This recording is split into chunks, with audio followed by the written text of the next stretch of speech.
Hello, and welcome to Star Wars Saturdays, the ongoing weekly game set in the Star Wars universe. The time period is between episodes 3 and 4, and for the game we're currently playing, I've told the players that we are right at the cusp of episode 4, A New Hope. The Senate has been dissolved. The Rebel Alliance has openly declared themselves, and things are that the war has begun in earnest. No longer are there rebel cells that are fomenting rebellion and acts of terrorism against the Empire. It is a full-on war. We are in the third session of a game called The Few. The Few was originally written for 2012 Czech RPG Kitchen contest. It was a game writing contest. And it was written by two brothers, Jonas and Krzysztof Ferenc. And I probably screwed that up, and I'm sorry, guys. Their game was 30-some pages, written for World War II fighter pilots against the Axis powers, and it's really neat. And then I found out through Tom McGrenery that the game had been reskinned by one of the designers, and he was running it play-by-post on Tavern Keeper. It's my personal favorite website for play-by-post. And I went and scooped out all of the goodness, and now we're running it live. So we are playing the third of 4 sessions of the Rebel Few, as we call it, and instead of being World War II fighter pilots, they are X-Wing, or possibly Y-Wing or A-Wing, we'll see, fighter pilots. Now we are picking up in the middle of, not the middle. We're picking up at the very tail end of what was known as the Rim Sea mission. And during the Rim Sea mission, the rebel forces had procured 2 Star Destroyers, old Republic, like from the Clone Wars era, Star Destroyers that had been propped up and kept in minimal operation for training purposes only.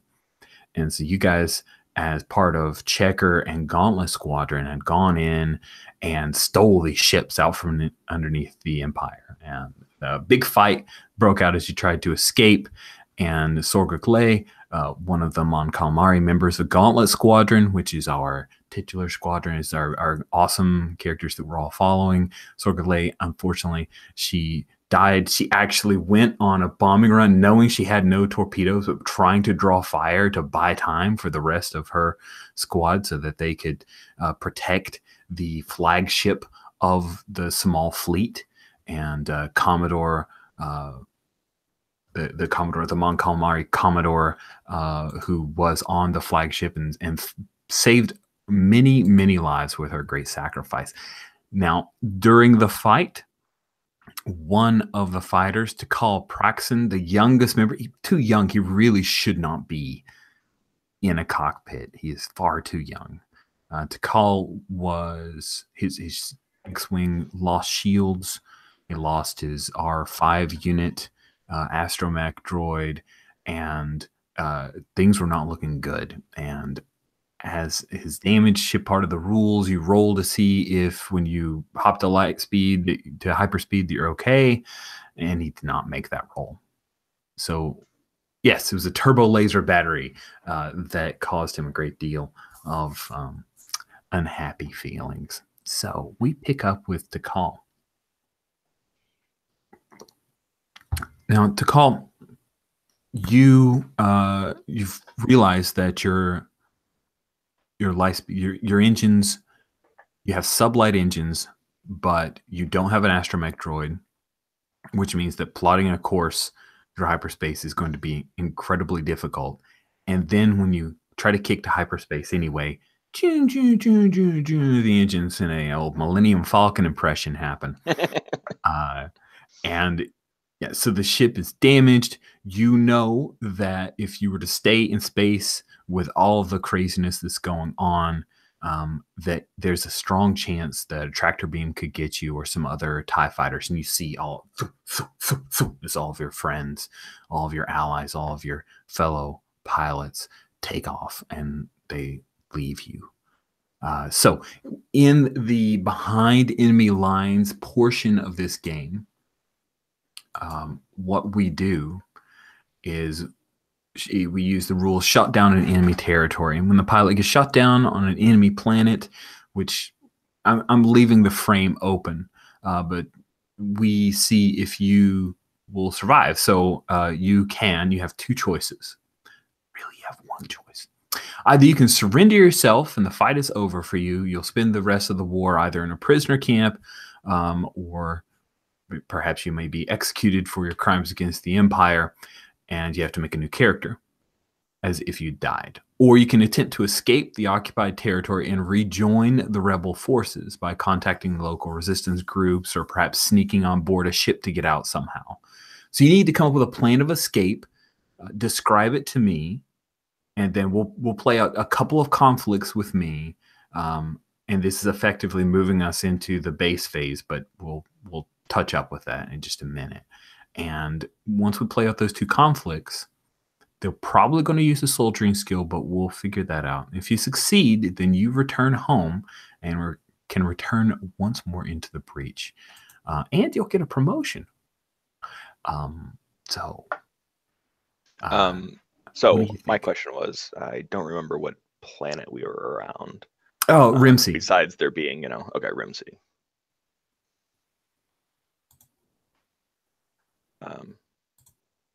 So, landing there seems better than, floating around in space waiting for TIE fighters to use me as target practice. All right, that makes total sense to me. So it's in the Braxton sector of the Outer Rim and located in Imperial space. The Rimsey system is it's habitable. It's got a large Imperial academy. So as you kind of come in, you're trying to avoid any of Imperial entanglements. You're going to be hailed, right? Once you hit the Atmo, there's enough technology that they're going to know that you're going to be hailed. So what's the plan? Like, give me an overarching. Is this a thing where you want to try to find some rebel cells that might exist on Rimsey? Do you want to try to just land your fighter and sneak on board some other ship to get off world? What's the plan? Well, I know it is home to an Imperial base, right? Yes. An Imperial Academy. So yeah, there's a large base attached. It's obvious I am still in an X-Wing. So I guess I would imagine there's, some channels that might be programmed in or might be, memorized by the pilots for contacting rebels when lost, so to speak. So I'm going to try and contact and see if there is any, rebel presence that might be able to help. Awesome. So let's have you here. Let me throw this out. Here are the two kind of conflict roles that I see. I want to see a piloting role from you to land. And unfortunately, you're going to have the -5. However, you're not in a dogfight. But you basically just need to land outside of where someone's going to immediately find you. And then we'll call it a soldiering role for you to be able to go in, find the rebel cell, and get your way out. So I'm going to set a difficulty of 11 for the piloting roles. You're coming in hot. You can feel pieces of your ship, like the fighter kind of flaking away as you go through the Atmo and all of that pressure. She's been damaged. You don't have your astromech droid anymore. And so let's go ahead and use the role for your party, which I'll link up here in the chat. Rightfully Proud Yeti.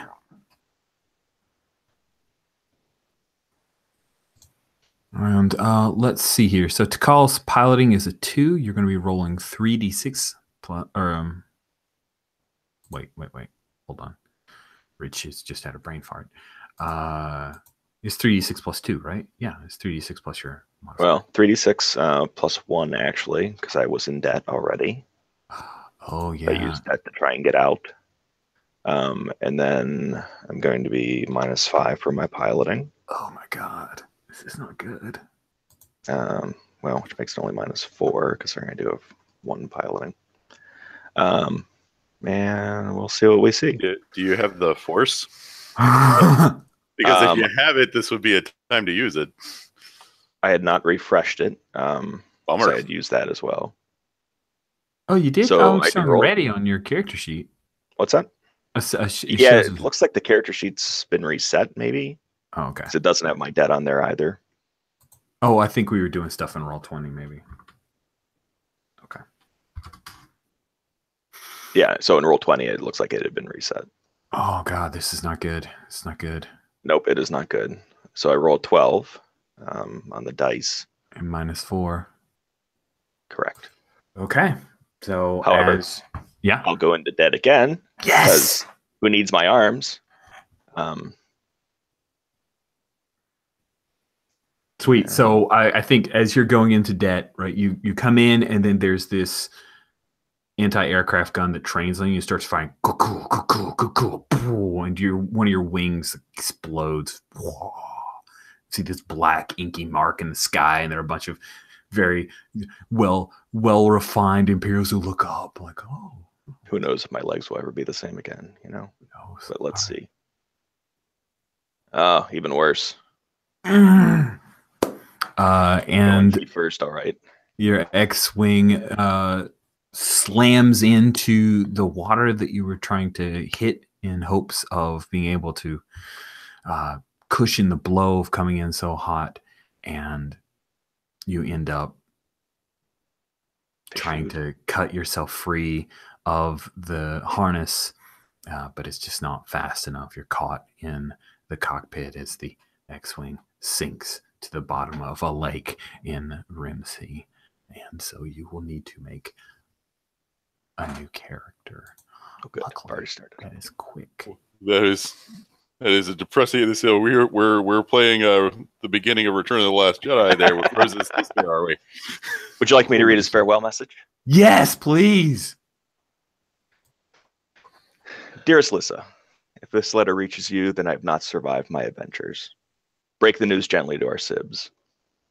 Though mother and father have not forgiven me for running away, I hope my passing does not cause them too much grief. I know you also shared my desire for adventure, but please find some other avenue to focus your energy. The war is not what we thought of watching the Hollows and listening to the tales of travelers. If you haven't drunk all that Tavraki whiskey we snuck from the liquor cabinet, raise a glass to my memory. All my love, to Cal.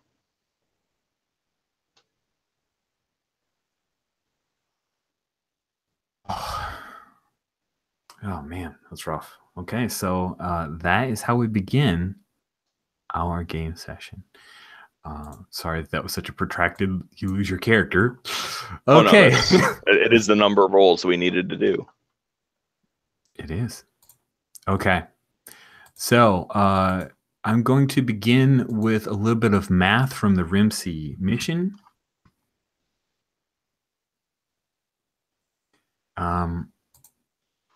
When you land, even though you're victorious, there's no cheering or celebrating.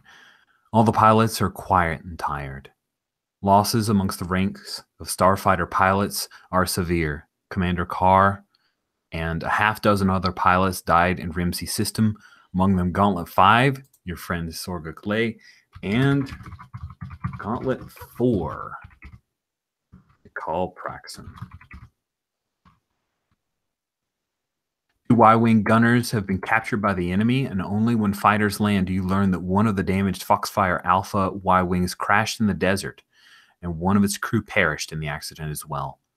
The task force also lost the corvette Hapan Bell. The commander of the ship, brave Captain Farlance, died aboard with 2 scores of its spacers. But you do fulfill the mission, and both critically needed Venator-class cruisers are safely parked in the orbit. In the orbit in Hideaway 2. Oh, wait, parked orbit. No. Typo, sorry.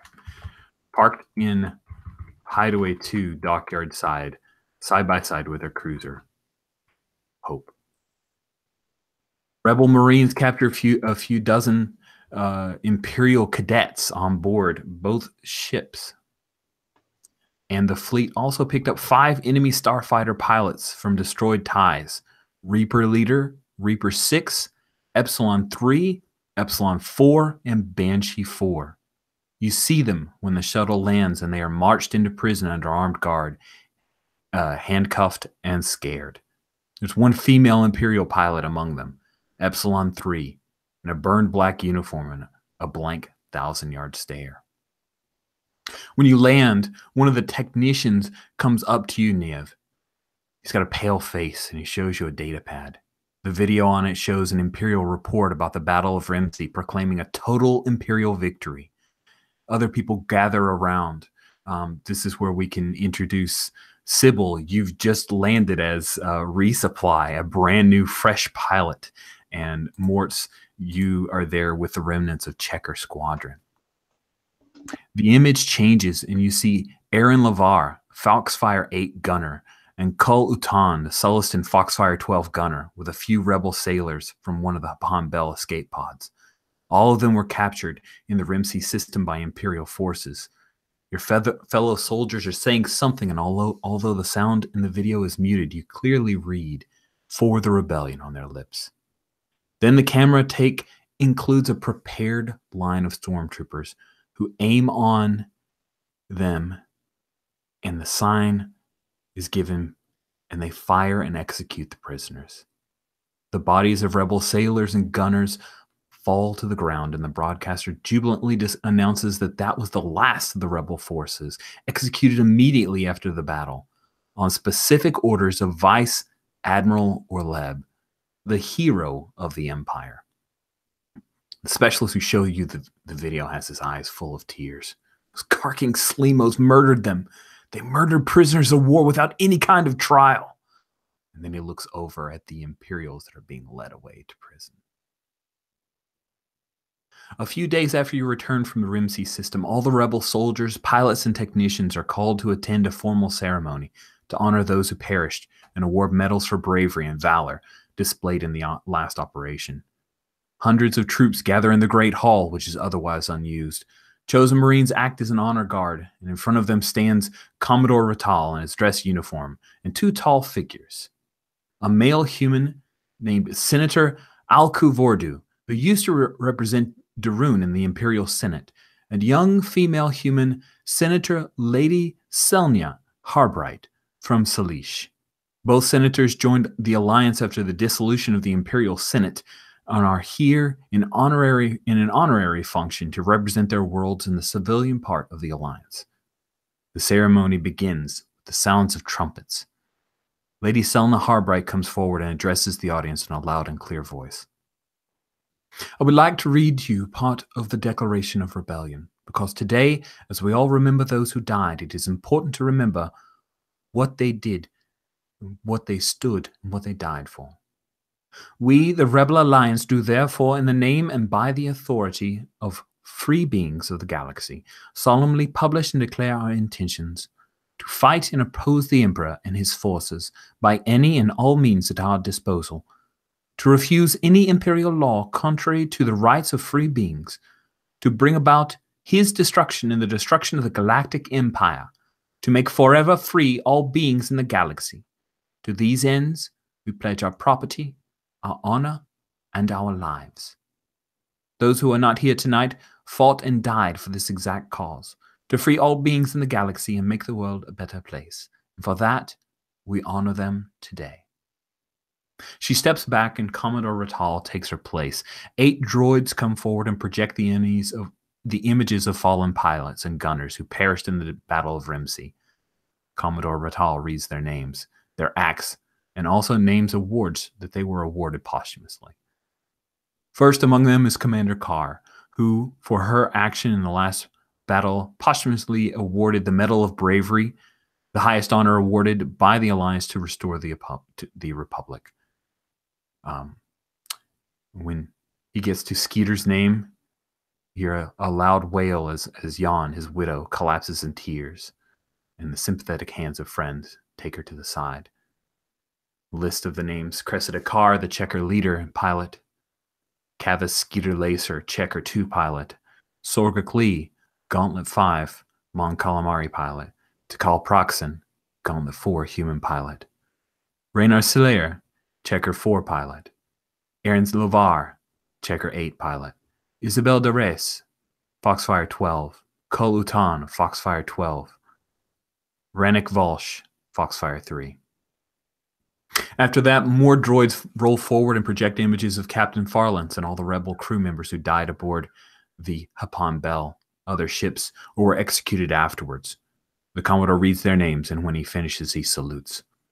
Farewell, dear brothers and sisters in arms. You gave everything for the cause. We will never forget you.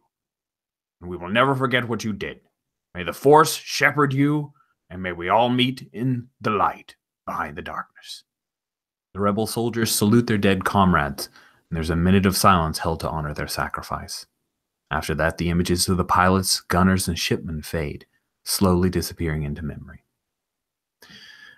Niev Dob, as the sole survivor of Gauntlet among us, the updates are that Borsk is promoted to captain and awarded the Medal of, the Star of Alderaan for his duties. You are also provided, you are given the Corellian Cross, and you, Niev, may add 1 point to any of your attributes. Ooh. Cool. So, should I distribute it straight away? Yeah. Yeah, go ahead and distribute it as you. I'll just increase my soldiering. I think I spent more time with the rebels now than I have ever with military people than I have ever done before. So that makes sense, I think. That's okay. Cool. It's now time for the base phase and your personal scenes, which you can access on the Few, but I'm happy to walk you through it. You get a short breather in the middle of the war on your hidden underground base, where there are pilots, technicians, marines, and soldiers of the Alliance. There's also a nearby city that is ostensibly under Imperial control, but it is lightly controlled and is the Outer Rim. That city is known as New Take. And I would like to introduce characters as we go into the base phase, because we have 3 of 4 new characters, sadly. So we will start with Steve. Is your new guy ready? If not, let's jump over to Mort. So Jason, tell us a little bit about your character. They were a member of Checker Squadron, correct? So tell us a little bit about them. That is correct. I am playing a Gungan whose name is Mort Quaz. Mort was originally part of the Grand Gungan Army and joined up for the Battle of Mon Cala, where Mort was a courier to the then Lieutenant Akbar. And Akbar saved his life, and that gave a life debt for Akbar. But Akbar actually knew what Mort had discovered he really wanted to do was fly. He discovered that at the Battle of Mon Cala, and he arranged for the transport into the rebellion. So that's how he's satisfying his debt. He's been around a little bit. He was on Wendig when the Gauntlet Squadron came and rescued them, for which he is most thankful.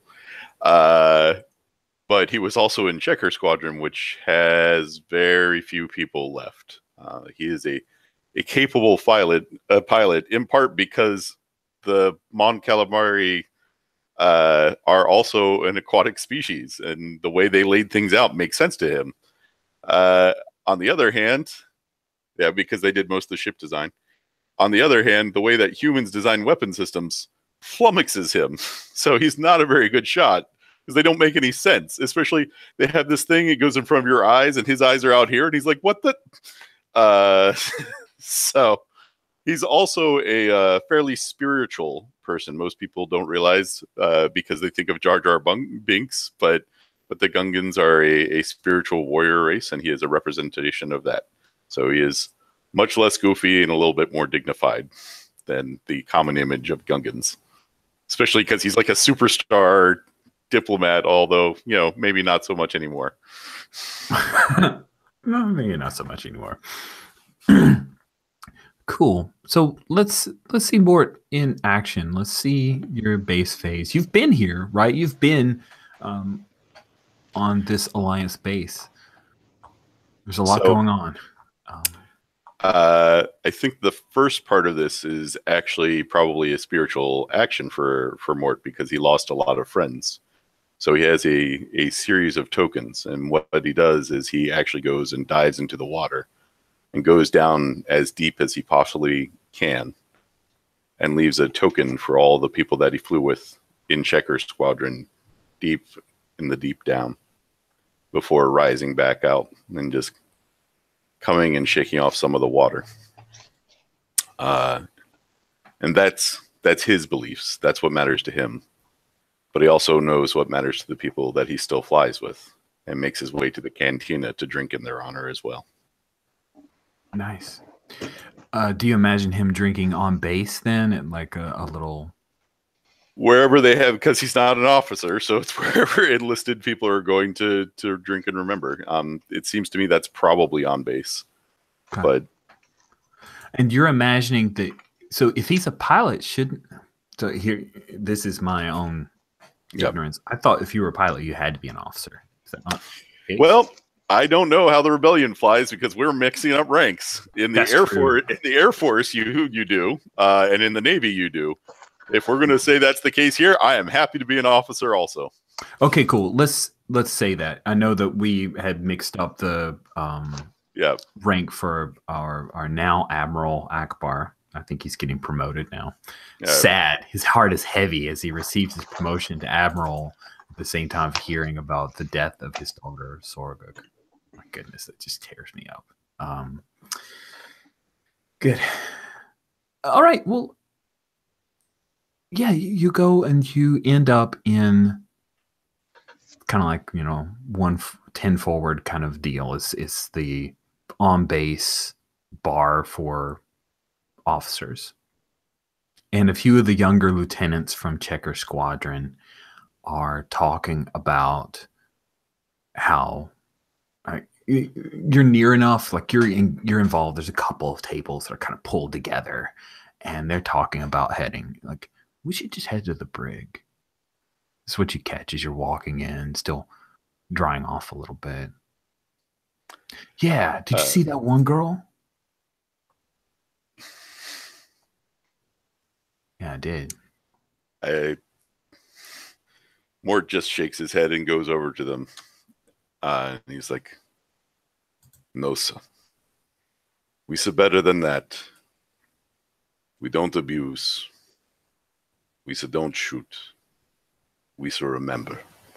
And he makes a sign to bring another round over to these people. Oh my gosh, that's so good. All right, well, let's, I think you're using your personality.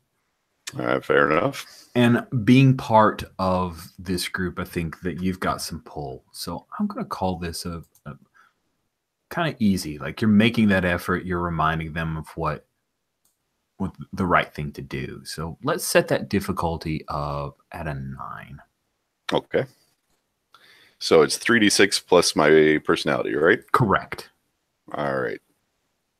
So I don't see anything coming up. What did I screw? Oh, because it's underneath Nief.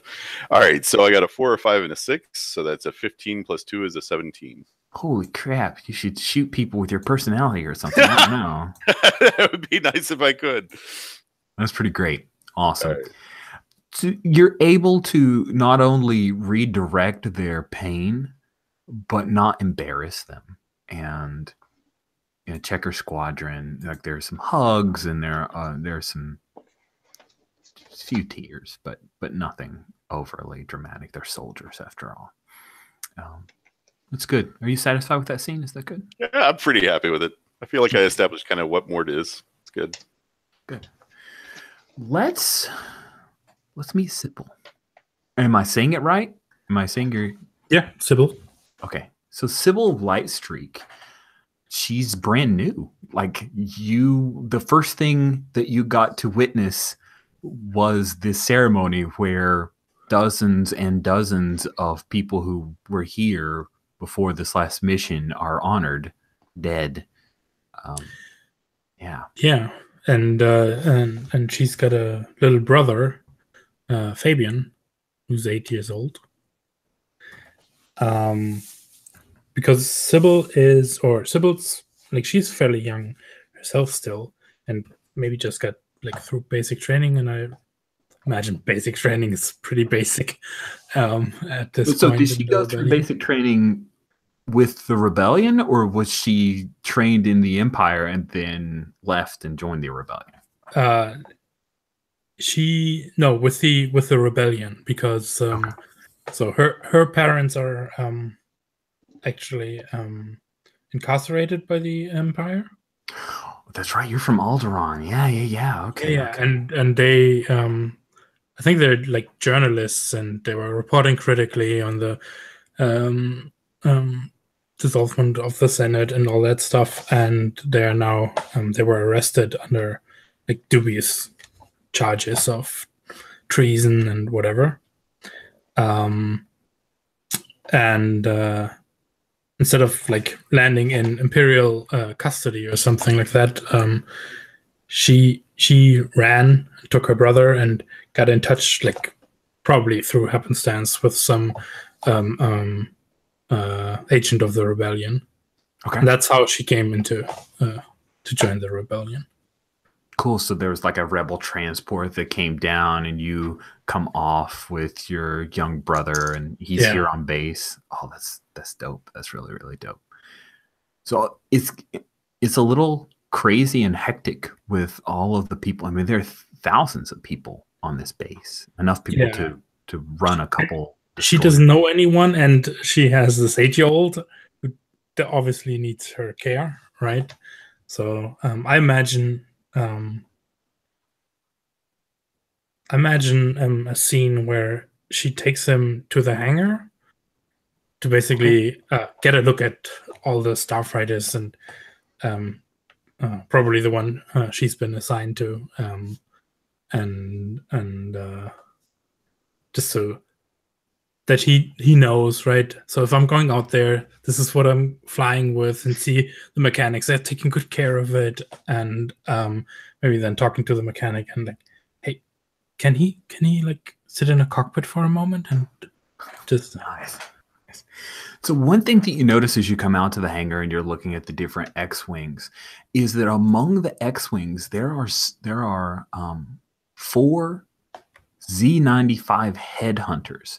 Now, they look very similar to an X-wing, but it's just more of a this like, imagine an architect has a certain style of house, right? And so the architect does this one house, and then he goes in some other place and he creates some Z-95s. And these Z-95s, you see that they're in pretty good shape, and they're all being painted this like crimson color. No markings of the rebellion on, like, the Rebel Alliance on them whatsoever. But yeah, you come over to the X-wing, and engineer, he's still a Nautilon. He says, sure. And so he brings around with the ladders, right? And you can take your brother up, and Fabian's so excited. This goes into space? This thing's so small. Yeah, and Sybil's like on the ladder, leaning over the edge, right? And like, look down there. So this is where and starts explaining stuff in the cockpit. Yeah. What did you get a droid? Oh yeah. At least I said I would. And she looks around and it's like, I have to ask. Maybe you can meet my astromech droid too. Oh, I would like to. Is it an R3? I love the R3s. The R5s, they're crap.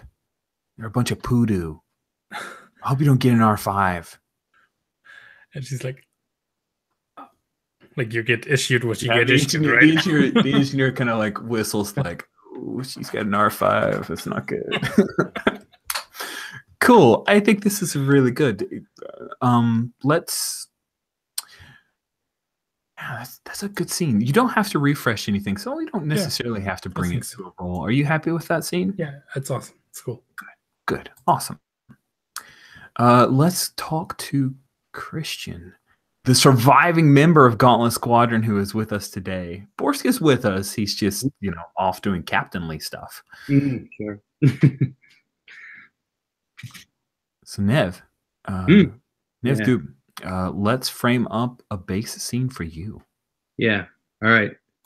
I'm in my chambers, and it's very ornate, with a lot of tapestries hung up from my order. I was pilot for the Crypt Master's Order among the Celestians, which managed the ancient rituals of burial among the Celestian people. So I brought this practice with me to the rebels, and I serve as an undertaker or as a priest to some extent when fellow rebels are being killed or missing in action. I attend and help to assist to hold those rituals and rites that sort of pays respect to the dead. So I guess that I'm preparing myself for one of those funerals, or what do we call them? Oh, but I think funeral. Yeah. It's good. Yeah.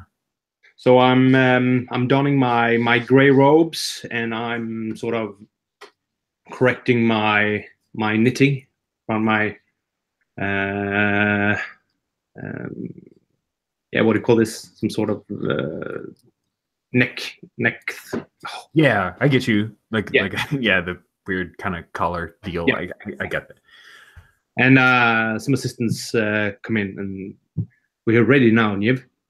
The process is about to start. Yes, I'll be right with you. And I fix the last parts, and I turn out 2 candles, and then I walk out to the area where we hold one of those funerals. It's sort of a long hallway that I pass with candles along the way, and I come out in a grand chamber with people standing in rows. Nice.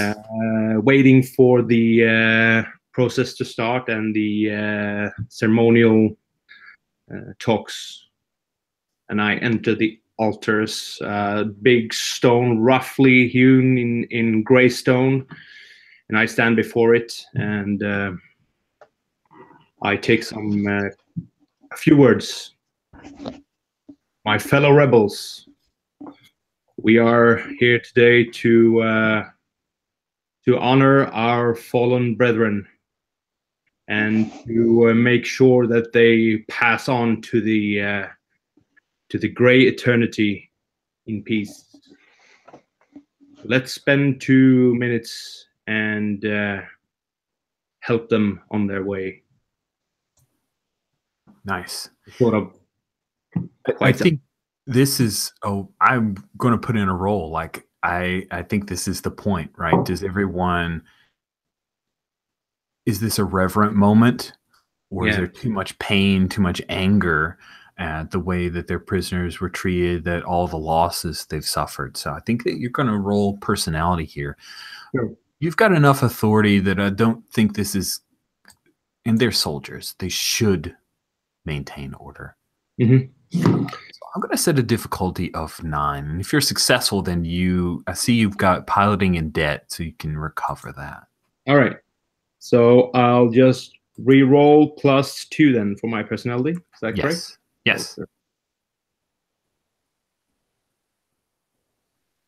Oof, barely. Wow. Squeak by. There's some muttering during the moments of silence. Yeah. How did you deal with it? Do you ignore it, or do you have that person? I sort of ignore it. I don't address it in the open, but I raise my hands. Like, I know these are hard times, that everyone here has suffered. No one has been saved from it. Now we need to find strength among ourselves to stand firmly on the ground and let the truth and the good deeds direct us. Nice. Please, please. That's awesome. Mhm. Cool. That's great. You're able to regain the confidence and the reverence from the group, and they quietly observe the memorial. So how is that death? Oh, that was an asterisk, but it's removed now. Okay. Yeah, I went ahead and took that off for you. Cool. And you're using the force is ready, so you're good. You've refreshed that as well, so we're good. Last but not least, we get to find someone new. Steve, tell us about your character. Okay, so I have Gervesh, who is a Defil. They are a race that is their planet is very dark. They are not used to bright light. In fact, his eyes typically will glow red, even in normal light, or dim light. And anything bright, anything brighter, he has, goggles that he has on him at all times to kind of tone it down. He was motivated to join the rebellion when on his planet, his life mate was gunned down by a TIE fighter just for sport. It was flying. And, it's suspected among the Defil that the Imperial presence will eventually turn on them. Already they're strongly encouraged to join the military forces, as either assassins or spies. And by strongly encouraged, there's, sometimes leverage being applied to them. So they expect that to get worse. So when I joined the rebellion, rather than being employed in the typical ground role, I refused to join unless they put me in a X-Wing, so that I would one day, have the chance to, potentially shoot down one of the, TIE fighter pilots that may have killed my life mate. Well, I think there's talk that, for Rich, I think there's talk that, he might have to do a couple ground missions to kind of prove himself. Oh, that's perfect. So that will dovetail into this. I love that. That is amazing. So let's do that. Let's do a base. Let's get to know you a little bit. What are you imagining would be our base scene for Gervesh? You don't have anything to recharge, so right. That's good. Initially, I was going to go with the stuff about the secured prisoners, but I don't want to duplicate that, so I'm open to anything else. Okay. Because the Defil come from a society of very strict honor, so anything like that is certainly not tolerated by him. I mean, you wouldn't tolerate that, but you could want to have a word with the prisoners yourself if we haven't seen them in a scene. That's true. I could be questioning them. Because after all, I do want to find out, if either of them would have been, on Defil, and killed my life mate. Oh God. Oh, that's wicked. I don't think I actually want them to, because that takes away some of his motivation for flying. But yeah, I think that's interesting. So, how do you imagine that Gervesh? Is this a thing where he just goes in? Is this a thing where he would sneak in? Does he attempt? He would sneak in, but when he's talking with the the Imperial pilots, he would be trying to intimidate them and get them to tell him, because he believes they should be brought to justice. He doesn't believe they should just be executed, because the rebels don't do that. They have strict code, and I appreciate that code. But the only way I'm going to find out is if I question them. If I look in their eyes and and see it. Nice. So let's frame up that scene. You end up talking to the female TIE fighter pilot. Her name is Corin, Korin. Russian. Corin is there's basically one of the B1s, medical droid that is providing her some medical aid as you come in to talk to her. You know that the droid, you can order it to do whatever you need because droid. And she looks up. She's pale. She probably was pale, like has always been pale. I snarl. Like you. What is your name? Corin Rashon.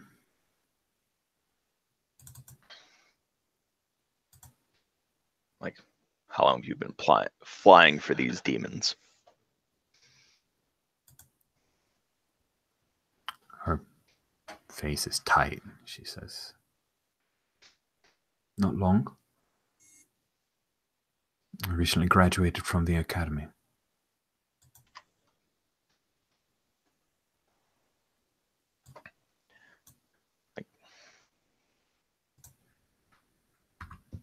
Have you ever been to Cadetes? No, I've never seen one of you other than in the books. Why? My life mate was killed there by a TIE fighter, a TIE pilot for sport. Oh. And I seek vengeance. No, if you had said yes, you would be dead now. Oh, shit. That is terrifying. Cool. Let's put the roll on that. I think it is does personality roll feel right? Personality seems right. Yeah, you know, again, I was going for intimidation and, you know, threatening manner. Yeah, I'm a little scared. Let's go with an average of 10. So let's go with 10. Okay. Reroll selected. So that's a 14. Nice. She her nerves break. Like she's been through hell. Like she was captured and in a lot of trouble. And I've never seen one of your kind. I've never killed anyone. I'm sorry. Good. Maybe now you won't have the chance. The rebels will imprison you. Who knows what they'll do after, but they will not treat you with the dishonor that they have treated the rebel pilots. What do you mean? What are you talking about? Do you not know? The Imperials lined up everyone they captured on this mission and shot them in a public display. And then cheered. That's against regulations.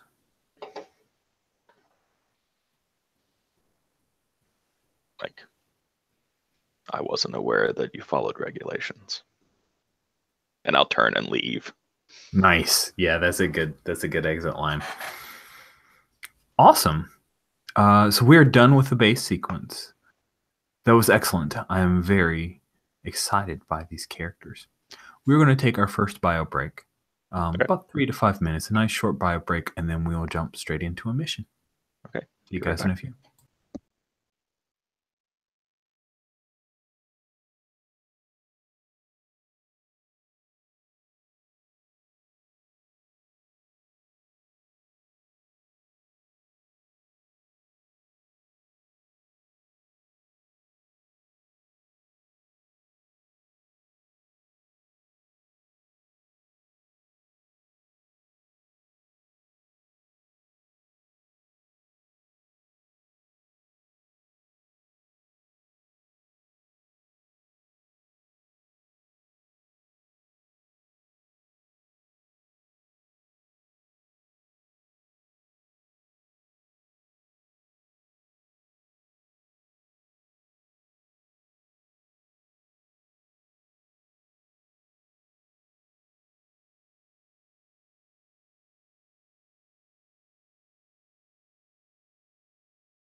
Let's all talk about Rich now that he's not here and we are.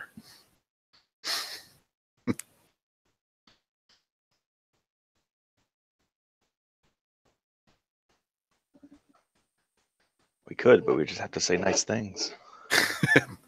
It'll be recorded.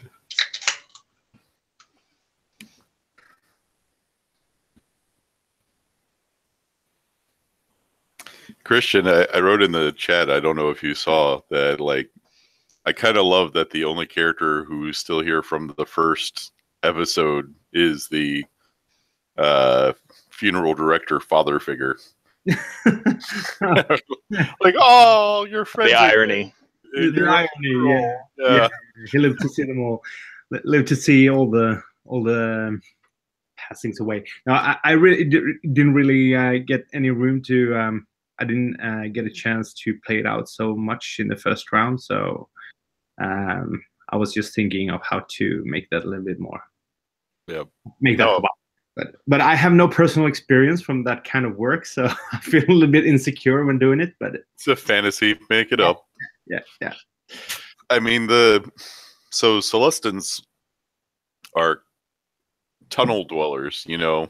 Yeah. So when I was writing my letter home for Mort, I was thinking a lot about what amphibious people would think of, because they're clearly religious. They've got a series of gods. They have temples and idols, and so I was thinking about what that meant for them, and swimming in deep water seemed to make sense. But I'd also say that Niev is much more widely experienced than Mort in terms of other people's spirituality, because of doing it for a whole range of people. He's a Unitarian Universalist of the Star Wars universe. That's true. But I saw him from the beginning, not so much of a real priest, but then being a part of the Crypt Masters, or that organization, was sort of a way for him to develop in that direction, maybe. So I think that was a fairly interesting. I don't usually play with clerics or priests, so that was an opportunity to do something different. That's it. Yeah. One time I was trying to get to a funeral home for a family member, and I went to the wrong one. And I came in and I was trying to find it, and like I started crying. And then I was like, I'm sorry. And they're like, if you're here, it's because you've lost someone, so don't be sorry. And I was like, it was the right thing to say at the moment. Yeah. But it's a complex job. So I can imagine, yeah. Oh, that sounds horrible. I mean, yeah, it's, you know, it's life. It turned out fairly well with an understanding person like that, maybe. It turned out as well as it was going to turn out. Yeah. And you know, I remember that interaction as being a case where humanity, reaching out to humanity, was important and well done. And you know, I don't look askance at that at all. So more something to learn from and think about. So yeah, good. Interesting thought. Yeah, absolutely. My cats, I feel like, come over more when I'm playing with Rich, because he doesn't like cats, so they keep coming over here for my attention. Yeah, cats know this. Yeah, like, we're gonna show off that you're a cat owner. Can we get on the camera? Hey, Jason, are you going to Origins this year? That is the plan. I haven't set up. I'm going to be at Gen Con. Likewise. My plan is to be at Origins, because it's not that far and I love going, but we'll see whether or not that You're traveling all the way from Spain. I mean, that's pretty impressive. But not the farthest, you know. All right. I was quickly eating some Nutella and banana while Steve was camera off, but he's back now. I was here. I just was also eating. I almost asked, but then I was like, off. I'll just use this as my excuse to eat some banana and Nutella, which is one of the like cardinal sins for gamers who are playing on Hangout. You're not supposed to eat on camera. Sorry. I'm the worst. We have synths? There was some conversation around that, so it was pretty funny. I know there was an interview with a well-known game designer who was eating chicken during the interview, and that was maybe not great. Yeah, listen to that interview back in the day. Cool. Before we jump into the mission, you want to have any questions or concerns? No. No, good. We're all good because then we get 2 new players into the game, so I just want to give you guys a chance in case there was something weird. All right, it's a little bit of box text, but then there's role playing. I promise. The Commodore gathers you in the Situation Room. It's odd that there are guards posted outside, and you're admitted inside only after a thorough search and verification of your identity. In the room is Commodore Ratal himself, who is a Mon Calamari, Commander Cyrus, and Lieutenant Sayar. Lieutenant Sayar is a Bothan. The Bothan intelligence officer begins. We have a special mission for a Gauntlet Squadron, but before we continue, everything you see and hear here is top secret. Level Indigo Secret. This means that it doesn't leave this room. You can't repeat it anywhere else and to anyone. And I mean anyone. Not your friends, your spouses, not even your own mother. To do so is considered treason to the Rebel Alliance, and as you're aware, penalty for treason is death. Is that clear? He looks around, meets everyone's eyes. After a long moment, he nods to Commodore Ratal, who continues. Very well, then. We've uncovered an Imperial mole in the intelligence branch of our own alliance. That is the reason for the lockdown. We have found out he was poking around our databases to learn one of the most guarded secrets of the Alliance. The whereabouts of a person under the codename Jewel, Leda Mothma, daughter of the Chancellor Mon Mothma. We're afraid he learned that information, and although we are not sure if he managed to pass on that information, the risk is just too great. Alliance High Command concurs with our assessment. We need to evacuate Miss Mothma as soon as possible. Baron Cyrus punches a few buttons and turns on images of a planet that rotates above the table as he speaks. This is planet Venara in the Valakaya system. Grid coordinates 03. Rotation period 28 standard hours. Orbital period 300 local days. It is located in mid-rim as an Imperial presence and garrison, but is not a significant target for either side due to few resources or strategic position. That is the exact reason why Miss Mothma has moved there. She studies university in Venkavi, the planet's capital city, under a different name. Normally, we would send a team of intelligence agents to help get her out. But most of the intelligence agents are still not processed and cleared of wrongdoing, so they are out of the equation. We could ask a different branch to jump in, but time is of the essence, so we're sending you. Lieutenant Sayar nods to the image of the planet. You will jump in the system, posing as pilots of the Crimson Aces, independent mercenary outfit, normally equipped with Z-95 headhunters and a few salvaged X-Wings. They often take jobs from the Empire and are tolerated in Imperial systems. Luckily enough, they are operating in the vicinity, just a few systems further away, so your appearance should not arouse any suspicion. Our technicians are confident they can fake their IFF signals close enough to pass the routine checks. Your fighters are also getting quick crimson paint over as we speak to match your cover. You will wear plain civilian clothes, no alliance markings, and no dog tags. If you lack civilian clothes, intelligence will provide you with something suitable. It is possible to openly carry sidearms on Venari, so no one leaves without a blaster. Before you fly, you need to empty your pockets of all objects and have nothing on you which can indicate where you came from and who you are. You'll be escorted by Marines out of here to your quarters to change and then to your assigned fighters. And one more thing. He places 4 normal-looking credit coins on the table, takes one and touches its side. A long needle slides out and again disappears when he moves his finger back. His face is grim. He points at you. We call them lullabies. If you are cornered with no way out, wounded, have to be left behind or captured, you need to protect the mission. It is quick and painless. Far better than to be mercilessly tortured for days or weeks, begging them to just kill you. You can trust me on that account. I was there, helpless. Marines raided the facility and saved me after 4 days, but I would have told them anything. I would do anything for the pain to stop. Next time that I'm about to be taken, they will not take me alive. I will use the lullaby, and I advise you to do the same. Commodore Ratal looks at you. You'll get there. Request clearance as Crimson's Aces pilots and land in Venkavi, Docking Bay 14.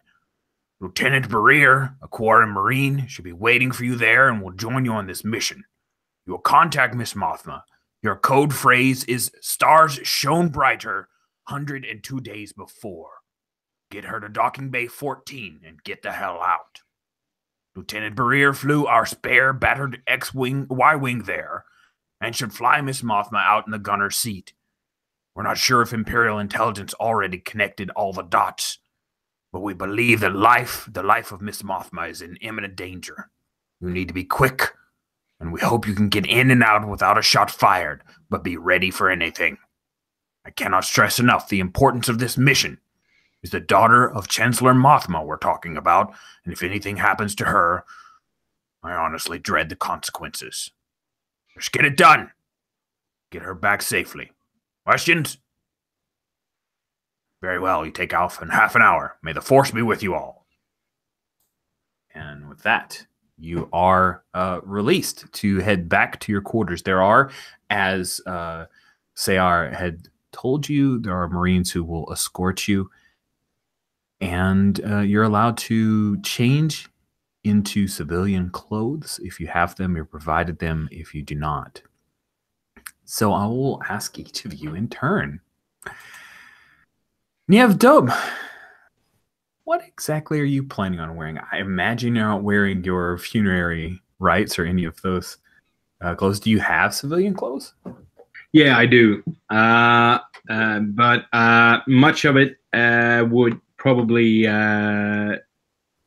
be seen as some sort of standard rebel gear. So I request some new basic clothing that won't give me away as easy. Cool. Probably a vest over a shirt and some standard Imperial pants, maybe something like that. Yeah, they'll supply you with some like jodhpur pants, some like kick-ass looking jodhpur pants. So. There we go. Those are the ones with the poofy thing around the thigh. Yeah, also have a belt for power packs, ammunition for the blasters if we come in as mercenaries. Yeah, absolutely. You guys are coming in as mercs. You can totally wear what you want. Are you just wearing a blaster pistol? Do you imagine that Niev would? TL-44, yeah. Nice. Everyone, yep. Sounds good. And then you'll be escorted to the hangar that we saw earlier when Sybil was showing her younger brother around, and there enough is a Z95 for you. Next, we'll follow up with Mort. Mort, you have actually been on Venari. Now, Venari is an Imperial world. It's mid-rim. The human to non-human population, it is about 95% human. There's a great deal of speciesism, and while it is not a tactical point of concern, it's pretty staunchly Imperial.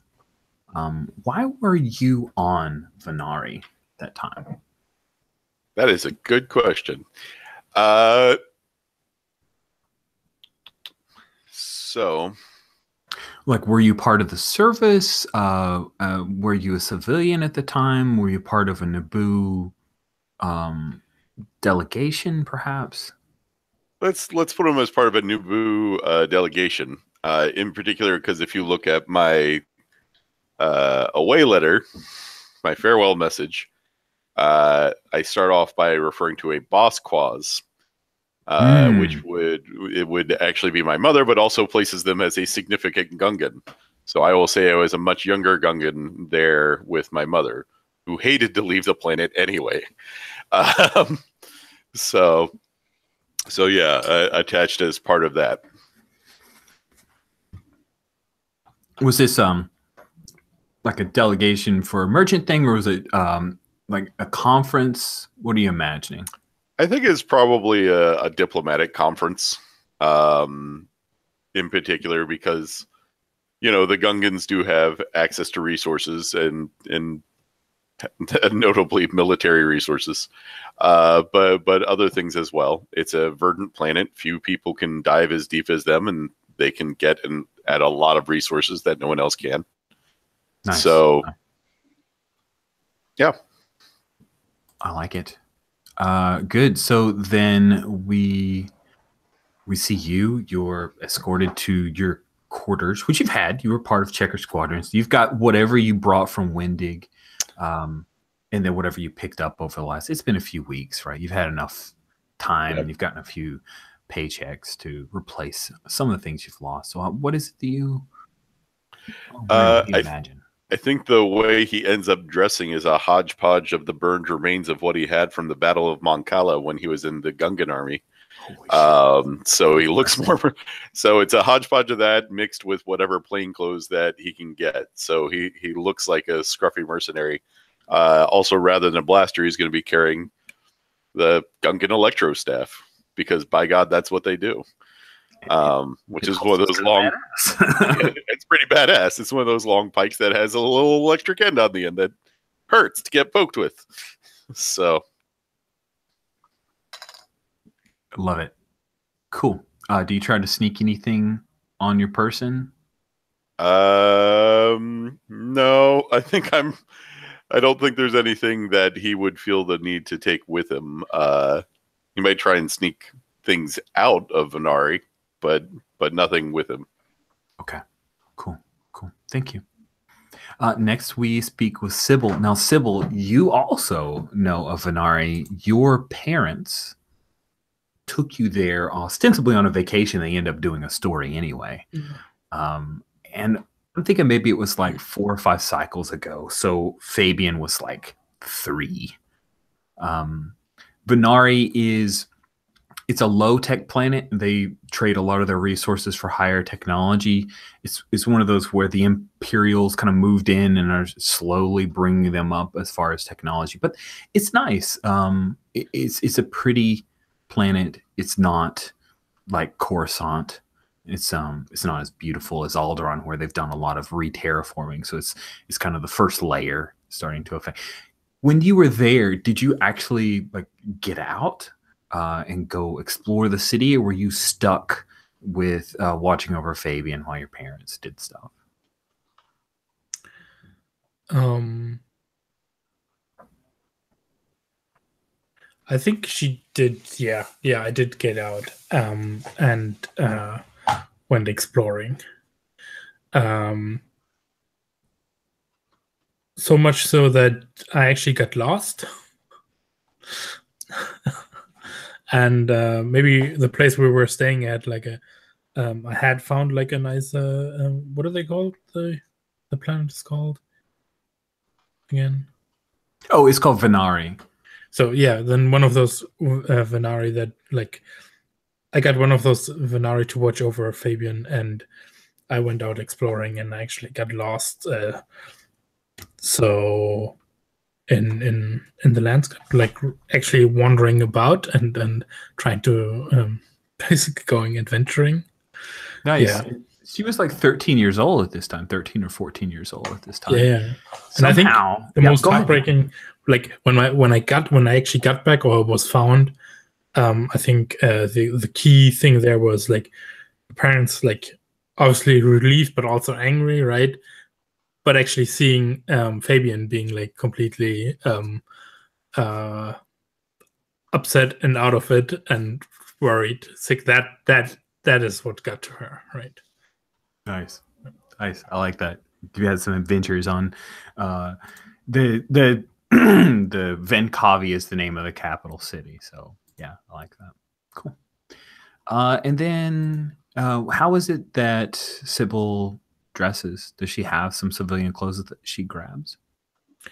So these days she is usually to be found just in the outfit that the military, the rebels have given her. But I think for this she pulls out the old garb that she fled in, right? So it's already dirtied, and it's kind of like once nice beige, now dirtied beige tunica with a white belt and like white long sleeves, but brown. There's still like marks from her being a fugitive or on it. Nice. Yeah. So Fabian's there as you're getting dressed. There are a pair of Marines who are just outside of the small quarters that you have. Sib, what are you going somewhere? Yeah, they have. I'm going on a very special mission. I get down squatting to be eye level at him, right? And I'm like, so I'll be gone for a few days, and you'll have to hold out here and be brave now. But I promise I'll be back. And I don't want you to go though, Sib. Yes, but this is when we need to be brave. I need to be brave because, right, we want to get Mom and Dad back one day. And I'm doing this for getting them back. Oh, okay. Well, I know how to get to the commissary, and I'll keep everything clean until you come back. I'm so proud of you. And like, wrap him into her arms, right? And giving him like a way too long of a hug, then right. That because this is hard for her as well. Also, she's nervous. This seems like a mission that's okay. Was this what I signed up for? I'm about to fly above the things. One of the Marines, because they insist on keeping the door open. He clears his throat and steps in and says, "Lieutenant Lightstreak, can you please come with us?" Yeah, she straightens and composes herself and gives one last squeeze on his shoulder and turns. Yes, sir. You get this feeling he wasn't upset. He was just trying to give you like an out and also to keep things moving. So last but not least, we have Gervesh. Mm-hmm. Gervesh, have you ever been at Venari or in Venkavi before? Definitely not. No? Okay. Not your place? Like you wouldn't not have my gone place. on any missions? Okay. And I'm disappointed that I'm, being given a ground mission as, one of my first duties. But it was also, expected that I had to earn my right to fly. He dresses much like a Wookiee would, being covered in hair. So he does have, the bandolier to, hold various, items, power packs, weapons, etc. How tall is a Defil? 1.3 meters. I don't know what that is. Hold on. The Google, tell me. That's pretty small. Yeah, you're like 4.5 feet. Tall. Yeah, 4.5 feet. That's cool. That's cool. So short, stocky, very long arms, and I'm sure piloting is going to be uncomfortable for him, anyways. But Do like a Doug and just pilot with his feet or something. Right. It's kick ass. So, he doesn't have things that he necessarily needs to leave behind. These Marines, when they escort you to your quarters, what's their attitude towards you like? How do most people take you? I think uneasy. I mean, Defil do look like predators. And, so there's always that aspect of just, the human fear, or the, not what, I wouldn't say lesser races, but, those races that are not overtly aggressive. But there's also the I would say some uneasiness because they are used by the Imperial forces as, assassins and, spies. Man, you're terrifying. I love it. All right, cool. So the four of you meet up. This is the first time that you have flown together. And so I'll let we can roll dice, or Jason and Christian, you guys can decide among yourselves who is the commanding officer. Who's the one who's running the mission? Do you think it's Mort or Niv? I'm pretty sure it's Niev. Okay, you good with that? But unless he doesn't want to, like I can, but Niev is most recently, yeah. Yep. All right, let's go with that. Okay, cool. I just want to talk it through rather than openly declare it. Good deal. Cool. So you guys hop into the Z95s. Z95. Do they have an astromech? When I look at the pictures of them, I don't see an astromech on them. I don't think so. So you got to plug in coordinates and all that good stuff. Fun stuff. All right.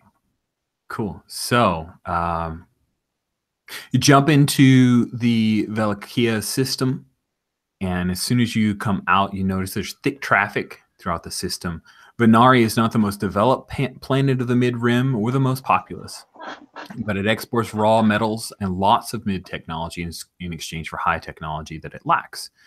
There are fleets of space tugs transferring minerals and metals mined in the moons and asteroid fields in the system to the main planet and further to the transport yards to be loaded onto big transport ships and freighters. The sensors show that there are a few passing Imperial ships in the system, but no Star Destroyers. What you do see is there's a light Imperial freighter that runs in orbit around Venari, but otherwise there's no heavy Imperial presence here like you saw at the occupational force. This planet has wide internal autonomy, or maybe it's just not that important. So far, the intel you've been provided is good. You turn to the comlink, Niev, and you call in Crimson Aces 132 plus 3 to Valakaya Control. And the answer comes right away. Valakaya Control, Crimson Aces 132 says Squawk 552-40 for identification. You set your squawk. There's a short pause, and the operator asks, Crimson Aces 132, Valakaya Control. Identified at position 0145667. Report information about your flight and your intentions. Niev, you report that you've got a formation of 4 Z95, and you're from Mezcavali system, which is the cover you've been given, and you request to cross Velakaya inbound to Venari to land at Vankavi. There's a pause. The operator checks the automatically generated answer from your transponders. You can only hope that Rebel technicians did their jobs, and your transponders identify you as Crimson Aces. The pause gets longer. But then the operator's voice answers again. Crimson Aces 132, Roger, you are cleared through Velakaya. Follow heading 224413 after passing navigation buoy 13A. Continue direct Venari. Thank you. Then as you transport and you get closer to the atmosphere of Venkavi, Venkavi Control, Crimson Aces 132 plus 3, that was quick. Here sooner than expected. Please continue to docking bay 14. You're cleared to land. Affirmative. We have a scene of like the 4 Z95s coming in through Atmo, and your cruise over a city that looks, not that different from New Tyke. Newer construction. There is a little bit more traffic here. There are no swoop gangs, so it's safer. That's a joke for rank.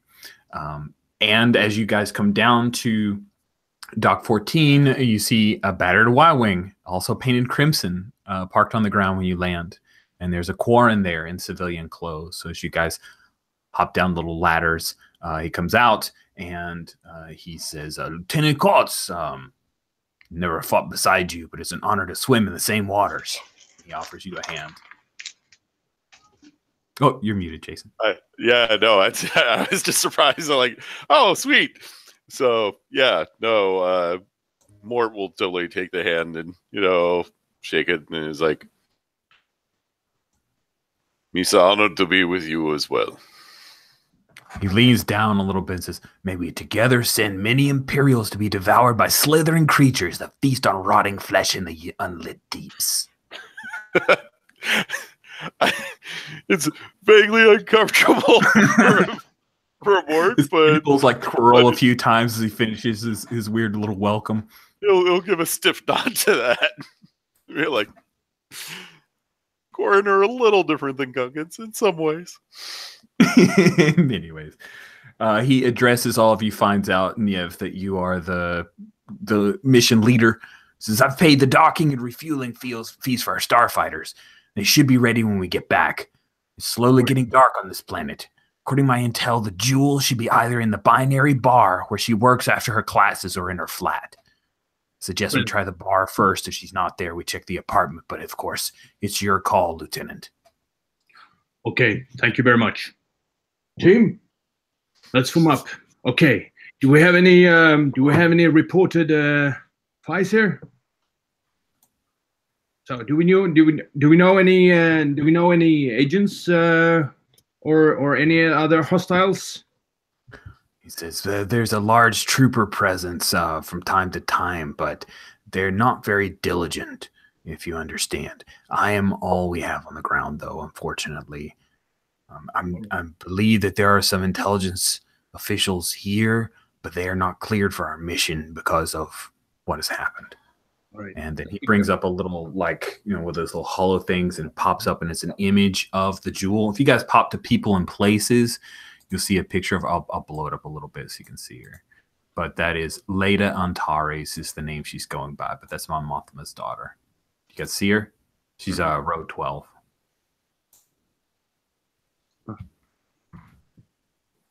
But she's redhead. Right. Cute. In college. She's in college here. So good luck with that. Quick question. The way that they responded, they said quicker than expected. And we were not supposed to be expected, were we? No, you were not supposed to be expected. You're very sharp. Yeah, I think I'm gonna mention that to Niev. Because it seems to me we should probably gonna have more Crimson Aces company. Oh. They should probably have questions. Can we is this the place where we can park our ships? Park? Yeah. Oh yeah, you guys are docked. You met him after you docked. So you docked in docking bay 14. It's kind of like an open air thing where you could just bring your starfighter down with a little bit of grav lift technology, and you guys were kind of out on the ground here right now underneath the sun. It is. Do we get covers for the ships? Some, one of those big clothy. Oh yeah, that's no problem. You can pay somebody from the ground crew, and they'll cover over the ship. That's no problem. All right, so we don't display ourselves from an aerial view. Yep. Now that said, just so we're clear, Vinkari Control has, as far as they're concerned, they told the Crimson Aces 132 to go park at Docking Bay 14. So your ships won't be immediately visible from the air, but anybody that's coming through Vincari control and says, hey, where are the Crimson Aces? They probably say, oh yeah, they're Docking Bay 14. Or when the actual Crimson Aces show up. Yeah. Yes. With the so, actual Gervesh is, then let's get this done quickly. Well, and theoretically, they actually requested Crimson Aces to do a job, which we don't want to do. so we should just grab the jewel and get gone as fast as we can.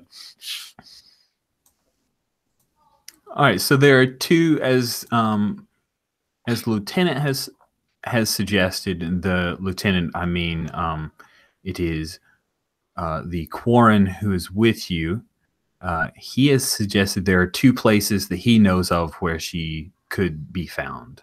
One is the Binary Bar, which, Sybil, you recognize the name Binary Bar because that was a place your parents 100% suggested you don't go to at all. It is very dangerous. Now, that was 5 years ago. It could be totally different now. She didn't say wretched hive. Your mom didn't say wretched hive of scum and villainy, but synonyms that were similar. But evidently that's where. Yeah, she just said Tatooine, so or Mos Eisley, Exactly. But that's where she works between classes, and then she's got a flat as well. So as the mission leader, Nev, what would you like to do? What do you want? You can split them up. You could go to one place and then the other. What do you want to do? Okay, so team, let's do this quickly. Let's form up two teams and do a quick recon. Have a call up in let's say 30 minutes, and use the secure channel. Cool. How are you splitting people up? Do you want your Y-wing pilot to hang back and stay by the ships? Do you want him to come out with either group? No. Let's Sybil, let's come with me. Mort and Gervesh, you guys take the binary. Stay away from the. Stay away from the. I'm just realizing I'm saying this to Gungan. Okay, so stay out of people's attention. Okay. You're saying this to a Gungan and a Defil. Yeah. The extremely tall Gungan looks down at the tiny Defil, who looks up at him, and they're like, "We got that." Yeah. Oh, okay. this is lovely. This is what we do. Lieutenant, what was his name? Let's see. Yes. The Quarren. What was his name? Lieutenant. Oh, I was going to grab his name for you, and I lost my place. So Me too. People, and let's see now. I think I got him here. Barrier. Barrier, yeah. Lieutenant Barrier, could you please stay around here on the around the docks and keep us informed when we get company? Yes, sir. All right. Thank you very much. All right. Let's form up. Cool. All right. Split up. Split the party. Yeah. Let's run naked into the forest. Yeah, right. Yay. I love it. Good stuff. So I'm going to start off with the bar, heading to the Binary Bar for Mort and Gervesh. It's already starting to get slightly darker. You've got a couple hours before sunset happens here. The streets, though, pretty full. Not many aliens in the crowd. And so you guys attract a lot of attention from the bystanders. A lot of the humans watch you curiously as you walk, but some hide their children out of the way. Are the Crimson Aces known to employ non-humans? I'm sorry, say again? Are the Crimson Aces known to employ non-humans? Yes. Okay. So in other words, if we use that as a cover story, it's not full. Yes, you have a good solid cover story, unless a Crimson Aces walks up and says, of course, you're not one of us. You're not one of us. Yeah. Well, I also, so as much as we just joked about the Gungan and Defil, like, Mort is clearly a soldier, and the Defil is clearly radiates predator. So if two of them are going to go to the unruly bar, it really ought to be those two. No, I think that Nev That's has fair. made the tactical right choice here. Because Sybil going to the binary bar would be a little amusing. He made it from experience. Not luck. All right. Cool. So yeah, it's odd. And as you're moving through, there's a street vendor who's got like some cabbages and a little cart. That was totally for Jason. Like it wasn't going to be cabbages, but I changed it to cabbages for Jason. So that we have a cross-time, cross-universe joke that we would share for a moment. I'm sorry. Cabbages. Yeah, but this guy isn't that guy because he actually spits at your feet, Gervesh. Get out of here, you beast. There are women and children around. I stop and, glare at him. Nice. But I'm going to continue. Okay. So you glare for a moment, you pause, but then you continue? Yep. Cool. So many lack honor. As I just continue walking. Yeah, keep walking, mongrel. I'll have troopers fire on you. And you guys, you ignore him. As you do continue on, there's a little... I gotta share this with you because I love this picture. Everything's jumping around. There are propaganda posters placed on some of the walls. And of course, you saw stormtroopers. They have been patrolling this area. However, being that both of you have pretty good soldiering, they seem bored. These troopers aren't paying a whole lot of attention to most of the people around them and walking ordinary routes.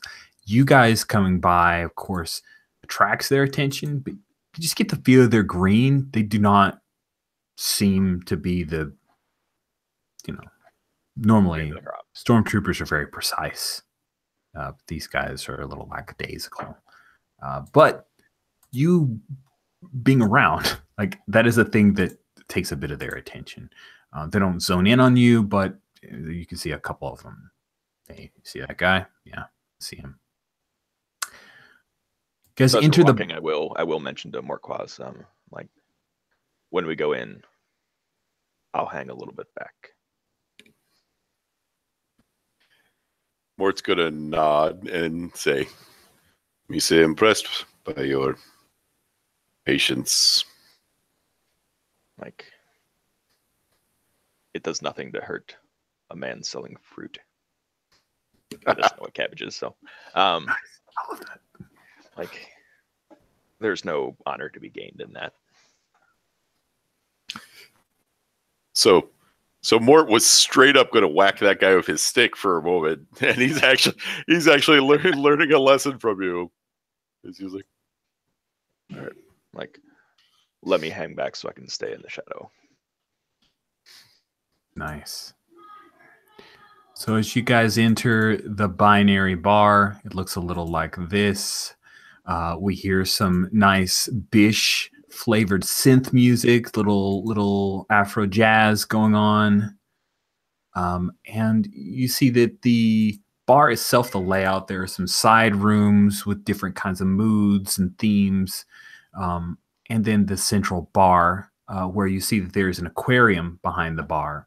And there's a topless Nautilus girl who is swimming with exotic fish like a mermaid. And I'll drop the link to the picture in case you want to. Awesome. Yeah, the music that's playing is smooth. It's not very fast. It's not danceable. The place is relatively empty, but it seems like there are folks, as it's starting to get darker, it's starting to grow a little bit. This is by far the most non-humans you have seen since you stepped foot on this planet. You see there are some pilots here, mercenaries, and other beings, gentle beings that are about. But you do not, as you walk in, you don't immediately see the jewel, which is the code name for Mon Mothma's daughter. What do you do? Well, since Gervesh wants to hang out in the back, I presume that he's going to do most of the scanning through people. So Yeah, I'm going to he's likely to check out some of the rooms. move to the more central position so I can get a wide view from there. And I suppose he has to order something. So he'll order something. Okay. So yeah, you head up to the bar, and behind the bar is a really tall blue human. He's about your humanoid. He's about your height, but his head is like super long, so it makes him just a little bit taller than you. And he inclines his head, and you can see the Nautilus girl like swimming behind him in that gigantic aquarium. And he says in a thickly accented basic, "Oh, a Gungan. What would you like?" And he lists out a particular intoxicant that's most like can be drunk underwater because it's like a thicker liqueur, so you could actually kind of pour it out and it'll kind of stay and hang, and you can drink that up. And he suggests that Gungan Jello shot. Oh, there we go. Jello. Yeah, he'll go ahead and order it, but he's toying with it rather than drinking it, you know. But yeah, taking it in the room.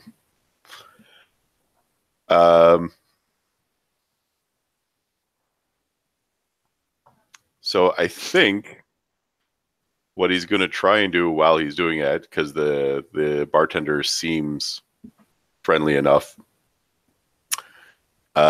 is he's going to attempt to discern whether or not the jewel's been here. And I think part of the way he does that is by coming in by saying, the gist of it is that there's a lot of aliens here and none of those uppity humans, basically.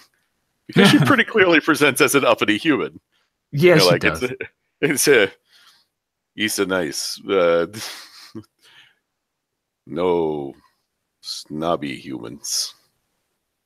No fancy accents. Misa like. He smiles, and you can see that he's got kind of the Deveronian teeth. They're slightly filed to points, not filed to points, but they're pointy. He says, we got one girl human who works for us. She's not so bad. Misa suppose one, not so bad. Token human, okay. Token, okay. Here tonight? Yeah. Work at dark. Misa, enjoy a show. He gestures back to the Nautilus girl, like he's impressed by that. So cool. So near the front, Gervesh, where you're trying to keep a low profile, a transition. That's Bosk, you know, the big lizard man dudes that stand about 7 feet tall that hunt Wookiees. He is a little tipsy, and he steps on your foot, and as he's going up the steps to get out of the binary bar, and half trips. What do you do?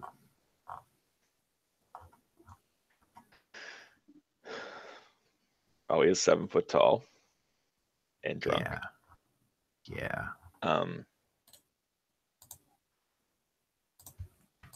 And in case you need it, this is he looks like. So he's got a badass cape. I just want to warn you.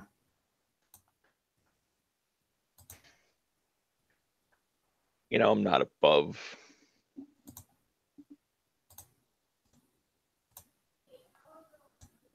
Or like, I'm sure you didn't see me. You know, as the voice comes out of the darkness for this one.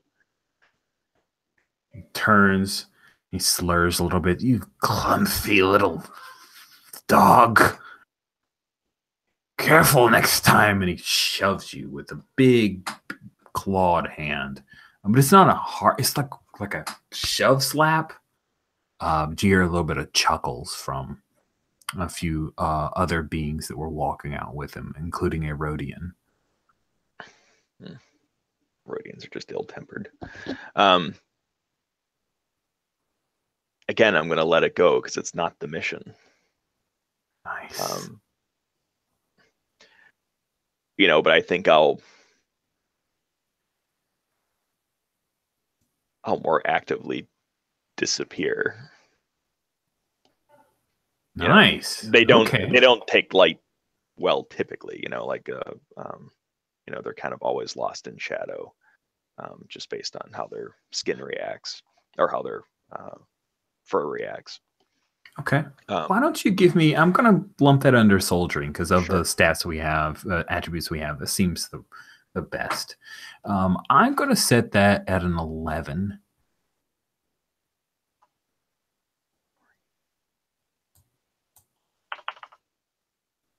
So you roll 3d6 plus your soldering or your soldering if you mistype it.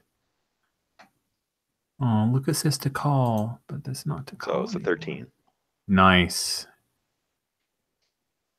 You blend into the darkness, and the transition blinks for a moment, like you just freaking disappeared. And the Rhodian laughs. Whoa, whoa, whoa. He has that little weird proboscis thing going on, and says some stuff in his language, and the transition laughs, and then they head up the stairs and head out. And I'm going to use that to, sort of, step through, some of the crowds and, move around and see if I can find. Does she have an alias that she's going by? She does. Leda Antares is her. I will look for Leda then. Cool. Yeah, you see there are a few humans. These doesn't seem to be getting me anything. Yeah, you see a few humans here, but you do not see anyone that appears the way the hollow. You don't see anybody in her age range, so even if she had different hair color, you don't think she's here. Okay. Cool. So let's cut away from you guys and come into Nev and Sybil. As the two of you were heading towards the flat where you were told that you could find Leda Antares, where she stayed, right? She's attending the local university here. And this is a flat where she supposedly stays. So what's your plan here? Like, how are the two of you traversing? The flat, it was a second bar, right? It wasn't a flat, but no, it's a flat. It's an actual flat. Like, this is her apartment. I thought you said 2 bars. All right. Sorry, okay. I wasn't clear. I apologize. Fine. Okay. So, all right. So, what sort of buildings are we seeing here? Is it some sort of old architecture, or is it more high-techy colonial style? It is not high-techy colonial style. Mostly squat. There are a few buildings that are 4 stories high, but most everything is kind of low to the ground. And it's almost a ramshackle set of architecture where places are bolted onto others. There's very few alleyways, and the streets that you walk down are actually they're like kind of like a poured concrete at parts, and other parts are just a little dusty and covered over. You don't see, it's not like a Tatooine area. It's not that far, but it's a low tech kind of cyberpunky look without any of the big glossy neon. All right, if that makes any sense. Yeah, sure. Well,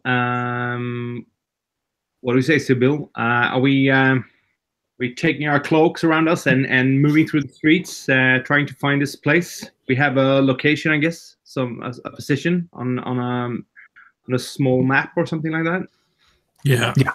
I kind of see us like half skulking, half being inconspicuous, and maybe like to the alleyway towards her apartment, where like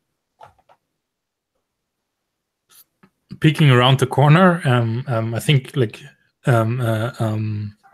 both of us at the same time, right? Yeah, exactly. Because with the height difference, we're like, Yeah. We don't want to run into either crimson Aces. or any other officials. Yeah. Cool. So should I just ring her door? Yeah. Okay. Yeah. I think you're most. I think you will probably be the one that could talk to her as a human most easily, right? Yeah. So you guys arrived at Herrick Square, and you see what should be the apartment according to the map you provided. There's something new here, Sybil, that you didn't see 5 years ago. Herrick Square is now dominated by this huge marble statue of the Emperor. He's kindly waving to his subjects in the statue. She's living right under his side. That's quite a place to pick. Yep. For right under his gaze. Yeah. So you find house number 17. It's on the southern side of the square, and there are a couple of flats on that floor. A light lit. You see a light has been lit in one of the rooms. Okay. All right. So, did we have any was there any security around here, like police Good force? question. So this is one of the more popular areas of Enkavi, and there are at least 4 or 5 stormtroopers on the northern end of the square. But here at House 17, it looks relatively clear, so you should be able to approach without being immediately interrupted. So, Sybil, you wanted to knock on the door, is that right? Yeah. Sybil, before we start out, I'm just taking a precaution. I'm gonna take a detonator, and I'm gonna remotely controlled detonator and place it under sort of a utility vehicle that just stands parked somewhere, like sort of a garbage truck or the equivalent of that. And then I move or I don't know what you say, Sybil, but I'll if I locate myself somewhere in the square where I have a good overview, and you go up and talk to her, try to get her out. Yes. The situation, I can easily sort of blow something up, and you can escape while the attention is directed in another. All right. So you're gonna hang back? Okay. Yeah, is that all right? Like she's gonna do whatever you tell her to do. All right. Cool. Yep. Yeah. And with that, she sidles up alone to the door. Cool. This is the pick I like for what the general area around this flat looks like. So you kind of have a bit of visual. Very cool. Oh, cool. Yeah, so there's like a tarp overhanging, like right in front of the door and stuff. And like I think I look for if there is something akin to a doorbell, or if I need to knock, right? Yeah, you have to knock. Yeah, like knock for a minute, and there's a pause. And then the door opens slightly, and you see a redheaded girl that matches the look of the hollow you were shown. Her hair is wet, and it looks like she's just wearing a towel. And she kind of peeks her head in and looks at you and past you. May I help you? Apologies. And there's this moment where Sybil like almost blanks, then just blurts out, "Stars shone brighter. 102 days before. And then like looks around if there's like anybody heard that or is watching. Okay, cool. So you give out the code phrase, and this girl, she just, please come in, and she will shut the door behind you unless you want Nev to come in or whatever. She'll just basically shut. I imagine she probably like more pulls Sybil more in than like Sybil was expecting to be pulled into this apartment and have the door shut behind her. Yeah, it's nice. I'll open up the secure channel when I see that Sybil walks in. If I can see that happening. Yeah, I think so. And so you can hear this, and if you want to jump in over the comms, I think that's totally cool with me. No, right? I'm going to let Sybil take care of that. It's probably easier. Oh, sure. That's a great plan. It's a good plan. But I'll open up the secure channel, and I'm like, team, target acquired. Meet us up in 15 minutes at the interjunction of Palpatine Invader. Who knows? Yeah. Cool. So the front doors are closed behind you, Sybil, and the busy marketplace that was nearby. All those sounds kind of drop away, and this flat smells of old wood and wild flowers. And you see that a number of them been placed in vases on the floor, very tall vases throughout the apartment. And I've got a cool picture for the apartment as well, because I like pictures and I stole all of this.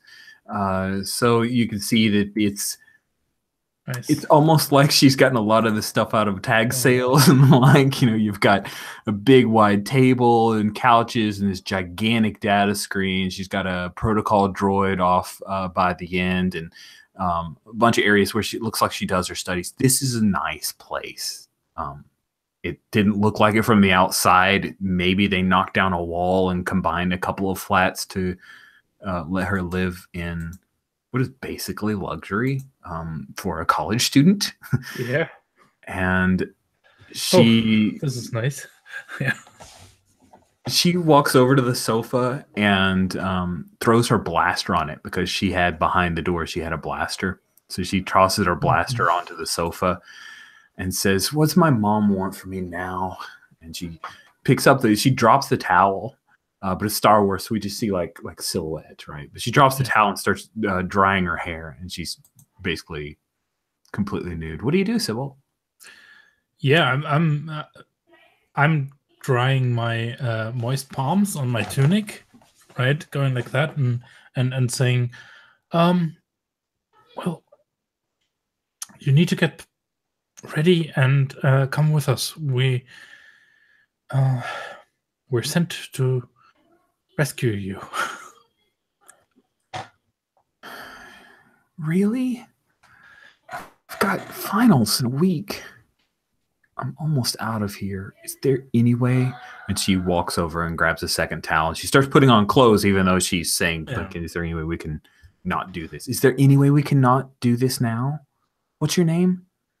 Sorry, I'm Sybil.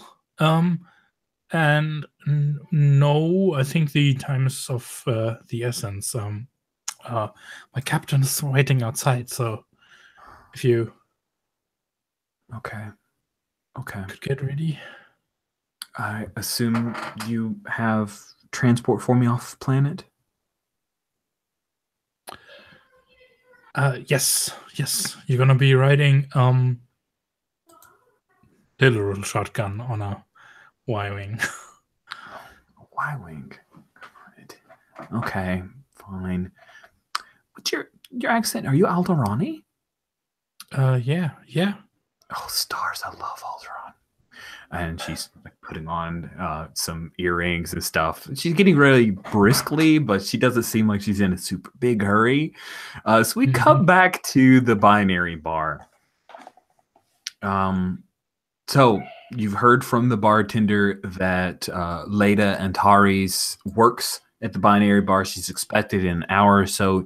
You got notification from Niv, the two of you both, that was it? You say you've made contact, right, and need to meet back at a cross street in. Yeah, so I think I show up next to Mort.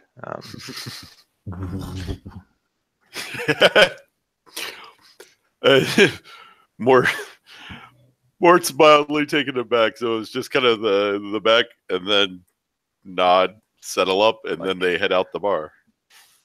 Yeah, I'm like, those were not good for conversing with. Nice.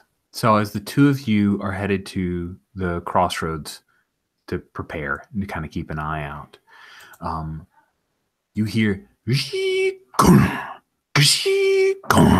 and you come around a corner to see that crossroad point, which is not far from Docking Bay 14. Mm-hmm. There are Imperial stormtroopers who are erecting a barricade, and there is an ATST that is moving out of the Docking Bay area, and it's got it swiveling its huge turret head. And yeah, what do you do? Like, seems our comm channels aren't secure.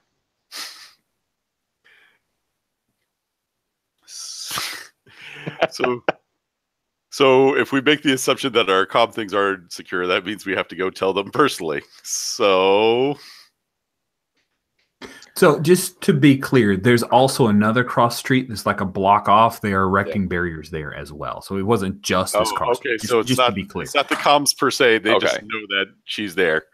Yes. Okay, so I think that I'll call them back with the comms on the secure channel and say, Lieutenant, we still got a problem.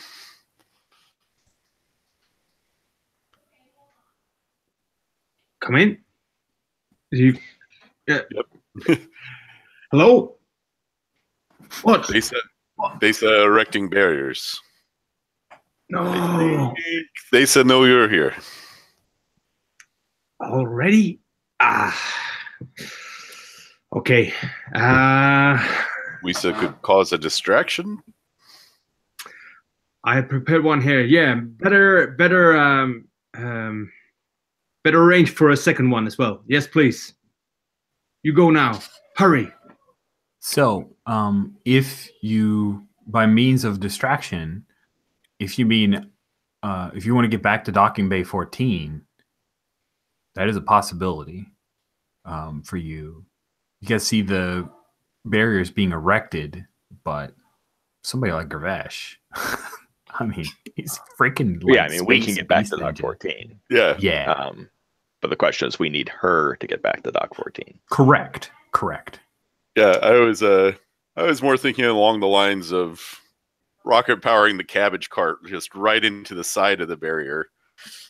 Because it's very protected one way, but less so from the side, you see. That sounds amazing. Let's cut to that. We'll call it a soldiering. No, it's a shooting roll. You're shooting. No, I'm not going to do that to you because you suck at shooting. It's a soldiering roll to basically to take down this barrier. So I'll say that just taking down the barrier is going to be an 11, but it's not going to do anything to the ATST. Cabbage cart, though, is doomed. Yeah, I mean, it's definitely going to draw a heck of a lot of Imperial soldiers here. Yep. Should allow them to get around the side somewhere. Yep. We're basically trying to wreck the barrier and draw their attention. All right. Oh, sorry, I didn't do that right, did I?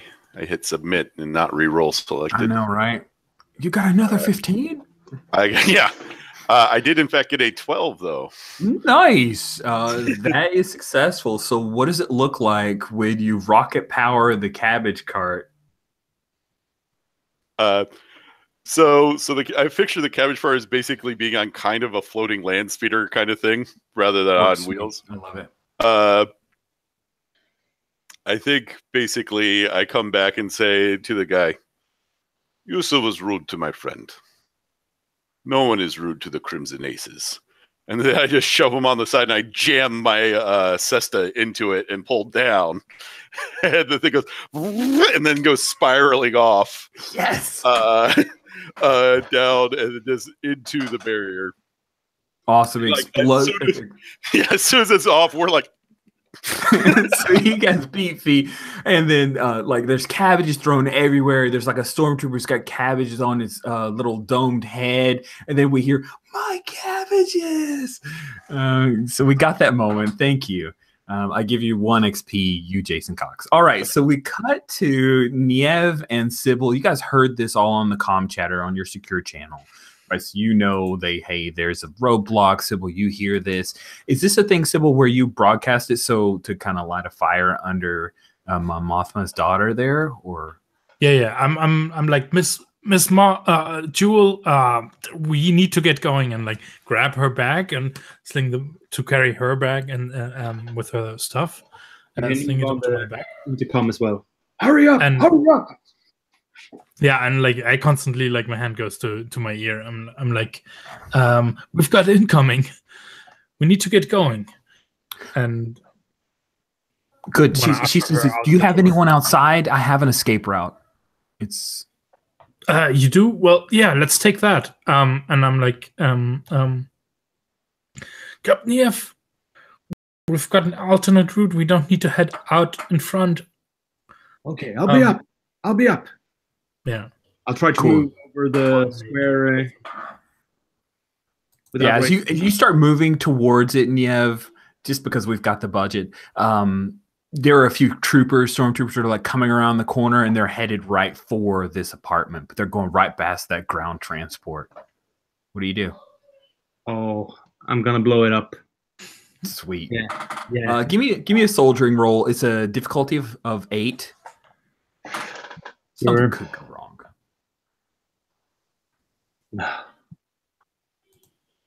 Yeah, all right. 11 and 2 plus 2. That's awesome. Bam, boom, it explodes. The thermal detonator blows up. The stormtroopers, we get to hear the Wilford scream, I think. And they're taken out. You rush through the apartment. The 3 of you are headed. Leda, which is Leda Antares is her pseudonym here. She says something through the protocol droid, and it like stands up, and you see it pulls out a blaster, and it starts walking towards the door to just stand by the door. You guys hop. She like pulls up a sofa, and duck down, go down a set of stairs. So it was like, that's highly illegal. I know. You wouldn't believe how much I had to pay to get a protocol droid programmed with the assassin parameters. It was so expensive. Awesome. So you guys start heading through back alleyways and through more empty streets of Old Town. You duck behind a couple of stormtroopers, and then you see Docking Bay 14. So where is it? You guys were able to get through Gravesh and Mort, so you're able to see them across the way. This is the moment where the 2 of you are like, oh, we're here. Are you actually in Docking Bay 14? Are you like triangulated to give them cover? Mort and Gravesh, where have you guys set up? If we know where they were coming from, Gravesh would want to be able to provide them some form of cover. Okay. Like to ambush, their pursuers type thing. Awesome. So maybe, Gravesh is, in an alley or, behind a, dumpster or something, along their route. Good. So you're not like sitting there waiting for them at Docking Bay 14. What's Mort up to? Mort is at Docking Bay 14 because 1, the ships need it uncovered, but 2, they need started. That way we can just take off. So he's instructing the astromechs basically to get the engines running. Sweet. So you run into Docking Bay 14, and when you do, you see that the Y-wing and everything, like he's already, Baral is already trying to get things ready. So you can help him do that and start spinning up all the engines, and you don't have to worry about astromechs for the Z95s. All right. So yeah, but you've got everything prepared, and I mean, he's going to call over the comms like, he's the crazy Nautilin with that insane like greeting of having people in the unlit waters. So he'll say, Nev Dub, do you want me to go ahead? We can take off. I've got Mort here. We can give you some covering fire for that ATST. It's affirmative. Be ready. Be ready. Well, Can I get in the air now and start firing on the ATST, sir? All right, let's go. Let's do it. Let's keep these bastards as much as they can take. Yeah. Sweet. that means that you'd be having Leah to fly a headhunter, though. Just so we're clear on that. Because she was going to be in the gunners. She can fly a headhunter. Yes. Let's do it. All right. That's awesome. Leda has no idea of this, right? No one's presented her the idea of, okay, and you're going to pilot a Z-95. It's cool. Don't worry. They're easy. I'll talk you through it. Have you been with him? I think actually, I think this is going to be a moment where Mort thinks about this and says, Barrier, you used to stay on land. Misa handle it. So he is going to tell Barrier to stay there, and he'll take a headhunter out to do that thing. Even though I'm a lousy fucking shot. So here's the I'll give you the option. If you wanted to flip with him, because you mentioned Y-Wing, this is the perfect opportunity for you, if you want, to hang back and let him go up on the Z-95. I love... Oh. Yep. Nope. I'm down for that. He can do that, and I will fly the Y-Wing. I'm down for that totally. I love that plan and everything about it. Sounds awesome. Okay, cool. So we have that moment where Gervesh, you're able to see them, but knowing Gervesh, I don't think they can see you unless you like go out of your way because you're really ninja-fied. He's harder to spot. Yeah, he's not like Waldo. He does not have the hat. So you see them. The barricade has been down there. There's like cabbage everywhere. Niev, Dope, and Sybil, and Leda and Tares, she has her blaster that she picked up from the sofa. She says, Docking Bay 14? Huh, okay. How do you guys want to get over there? And then you see the Z-95 like taking off, just like coming up, and it takes off, and it's going in a wide arc, and it's going to come around on basically an attack on the ATST. So what are you doing, Sybil? It's the wait for it, and when it's close and about to open fire, run. Nice. Okay, so with the two of you, give me a soldiering roll because there's no helping, so I'll just have each of you make the roll. You've got some good covering fire, so I'm going to call it an 11, and if you make it across, then you can get 2 Docking Bay 14 without incident, and if you miss, then you're going to take an injury, or possibly Leda takes an injury. We'll see. Okay. I made an awesome first roll. 11. It would be a soldiering roll. Yeah, I made the first great one. 17 plus soldiering, 19. You were the best. Yeah, that was the first one. Let me see, soldiering was 2, right? Yeah. Oh, no. You just need to make one roll. You're good. I want a Sybil to make a roll. Yeah, okay. I rolled a 12 plus, what's that, 2, I think? Holy crap. Way to go. Fantastic. So the two of you run across hail of gunfire. One of the stormtroopers sets up one of those repeating blasters, right? Because they just saw a Z-95, so they're like moving up, and they're going to try to take the Z-95. And so tell me, Niev, what does it look like when we'll go with Gervesh. Gervesh, what does it look like when you bring up the rear and you guys are getting into the Z-95s to take off? Well, first he was going to take out that guy with the repeating blaster before he joined up with. He does that thing. Awesome. With the pilots. So I don't know if you want me to, do a soldiering roll as well. Or... give me a shooting roll. Okay. Oh, you're even better at soldiering. Dang it. Yeah, when I said soldiering, when I said take him out, I meant like come up behind him and like. Oh, then that's totally soldiering. Parts. Yeah, the rules as written. Anyway, if you're using a hand blaster or a rifle, not ship guns, you still use soldier though. Oh, okay. Thank you for that clarification. And that's what I'll hopefully remember next time we run into this. So make a soldiering roll. We'll set your difficulty at a 10 because it's a fixed target and they are focused on other things, and you're super ninja. 18. Holy crap. How did you make him dead? I think I just, he had his, back in, some sort of, good gun emplacement, spot. And, I sort of come out of the, shadows of the, building behind him. And as he's, taking bead on, the fighters, you just see this, slash, along the back of his neck where, the armor is, was weaker. Nice. And, you see a spray of blood and, the soldier slumps on his, weapon. Sweet. I'm a little disappointed you didn't cut off his hand, but that's okay. It's okay. He falls, and then you lope after them. I'm imagining he can, because he's short. Yeah. Can he do that? Yeah, his arms are definitely long enough to lope. That's freaking awesome and terrifying looking.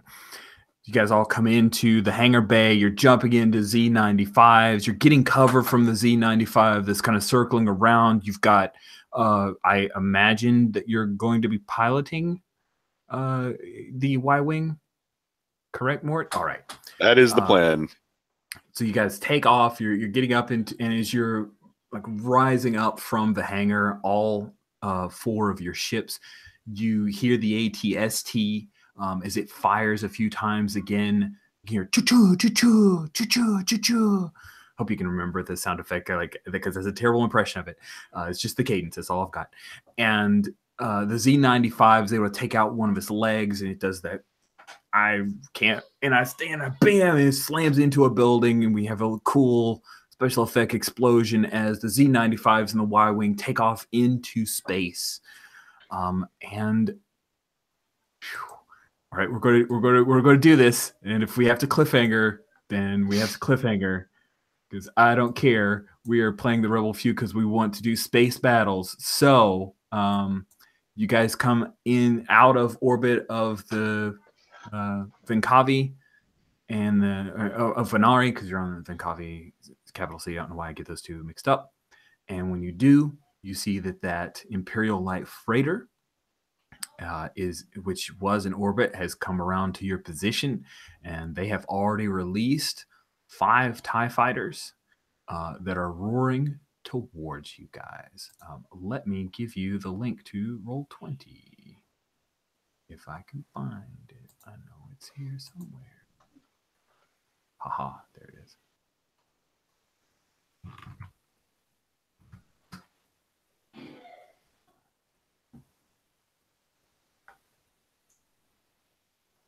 So,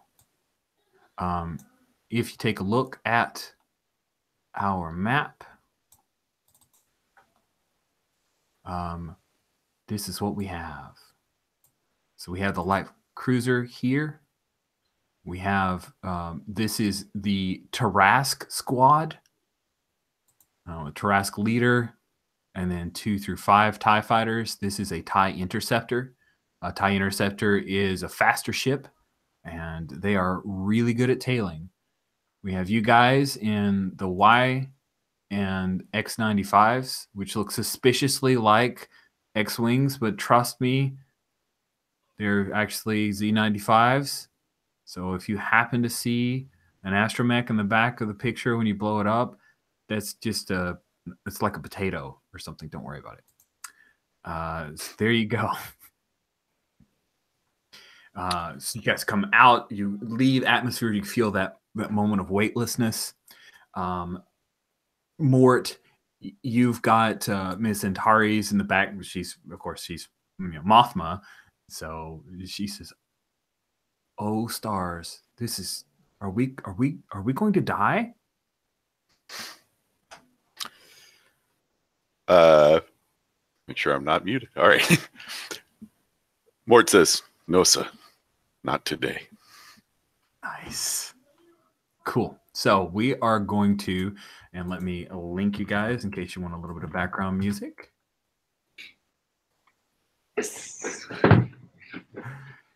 So you guys are in Z95s. They perform like X-Wings, except they don't have the benefit of astromech droids to plot your hyperspace, but that's not something these mechanics or this game is worried about. So you don't have to worry about it either.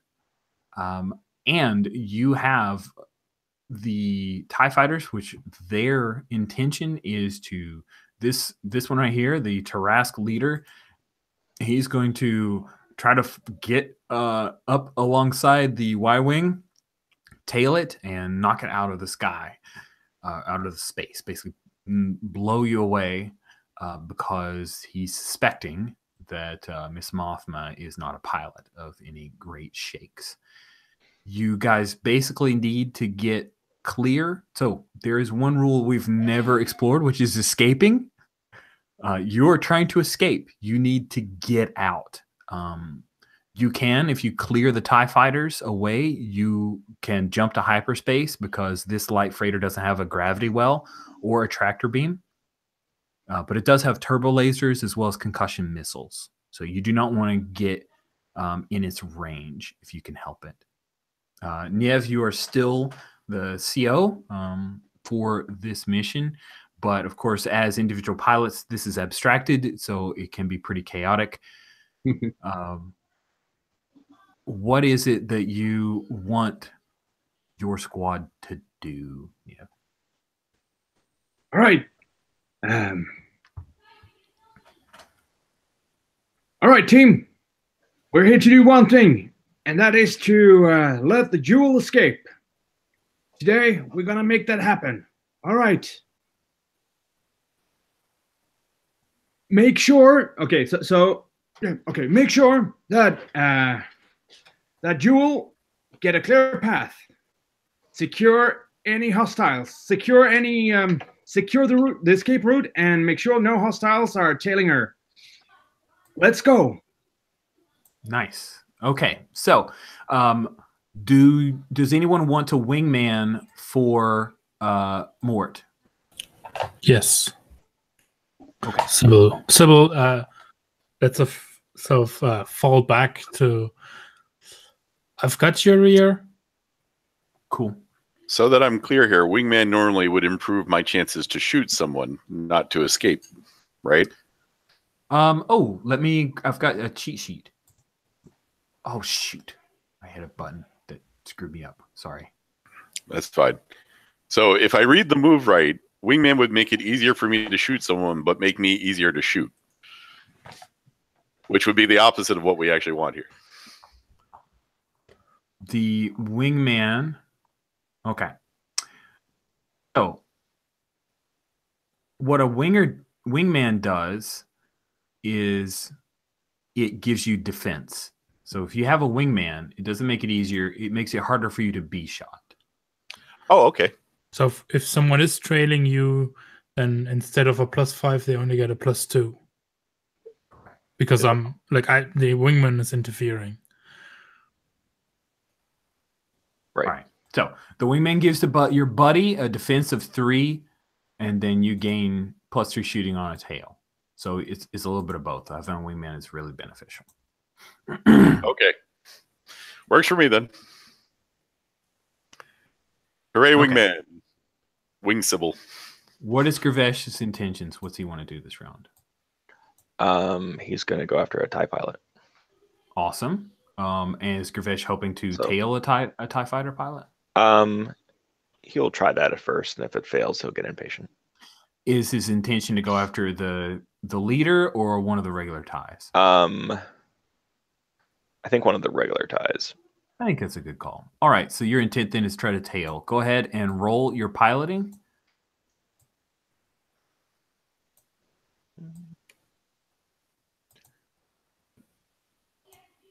And in this game, I have to roll dice as well. So I will re-roll. This guy has a piloting of 1.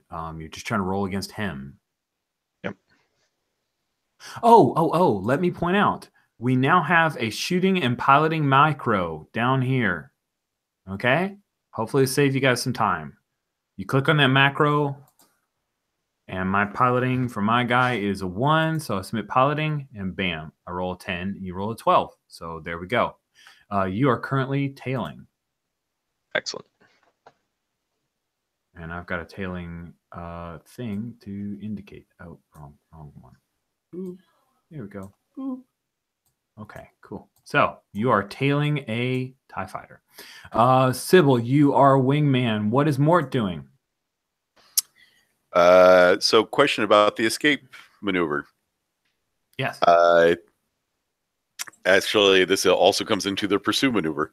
So to do an escape, basically, I don't roll. I just get an escape token. Correct. But can I do things in between having escape tokens? Like I have one, and then a guy pursues me. Can I do something else? And do I lose that? If the person's trying to pursue you, you would roll a piloting move against them. And if you can shake the tail, you continue escaping. Okay. But it's only the people who are actually rolling to pursue me that would actually be pursuing. You see, it gets a little complex when you got a lot of people pursuing one person. I'm just trying to work out the math. No, I get you. Basically, this guy's going to form up. This guy being the Trask leader, he's going to form up and try to tail you. And he's got 2 wingmen, but they're not trying to tail you. They're just following his lead. Okay. So he's going to try. Does that mean that they don't have to roll? They will not roll. They just help him. Yes, but my point is that if they're not also making the piloting roll to chase me, you don't need to roll against them. You just need to roll against them because they're doing whatever the leader to roll against me, technically speaking. Yes, he needs to roll against you. They just do whatever he does. All right. Does that make sense? Just so I'm clear that they don't need to roll and he does. Yeah. Correct. Okay. All right. Yeah. Then I am gonna try and get my butt out of there. So spending a turn escaping. However, that being said, Leda should still get a shot at them because she's manning an ion cannon. And she has a shooting of 2. And she has no modifier, so got a 10. But this is not tailing, so she will miss. Here we go. This guy has a piloting of 3. You need to beat a 9 to keep from being tailed. All right. Now, because I'm flying a Y-wing, it's a little on the clunky side. Yeah. 2. So let's have a look here. So it means I'm rolling a 1.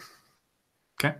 And it doesn't help if I try to use the Google thing to put the die in too well. All right. Give me a hot second. I haven't messed with Roll20 for a moment. I'm looking for your piloting and shooting thing now. Oh, they're down here in the bottom left. I can't find them either. You need to activate them, actually. You have to activate the macros? Oh, yeah, crap. That's right. You have to go to collection, and so that's the third thing. Oh, geez, that didn't work out at all. Okay, so check me out, guys. You go here, and then you need to click. You click to activate these. They should be available for you. There. Right. I'll tell you what, I'm going to just do it the slow way right now because I already rolled 1 accidentally. So there's 2 more. Man, did I really? All right, there we go. So, hey, that's pretty good. You've shook him hard. I have a total of 17. Nice. There's no way he's tailing you this round. Nev, what are you doing?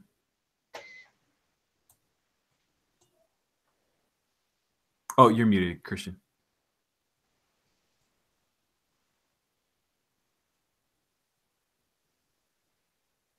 You're still muted, Christian. Sorry for that. I was first thinking I was going to wingman you, but I'm gonna stick with an attack plan to wreak as much havoc as possible. So I'm gonna try to tail the interceptor. Ooh, nice. Okay, cool. Give me a piloting roll. All right. And I'm sorry about the micro. I thought I was making. No, that's fine. That's fine. It adds my skill automatically, or it should. You'll have to add that as a modifier. Yep. I rolled 2 1s and a 4. Yeah, you were tailing him. Am I? Yes, because I rolled like crap.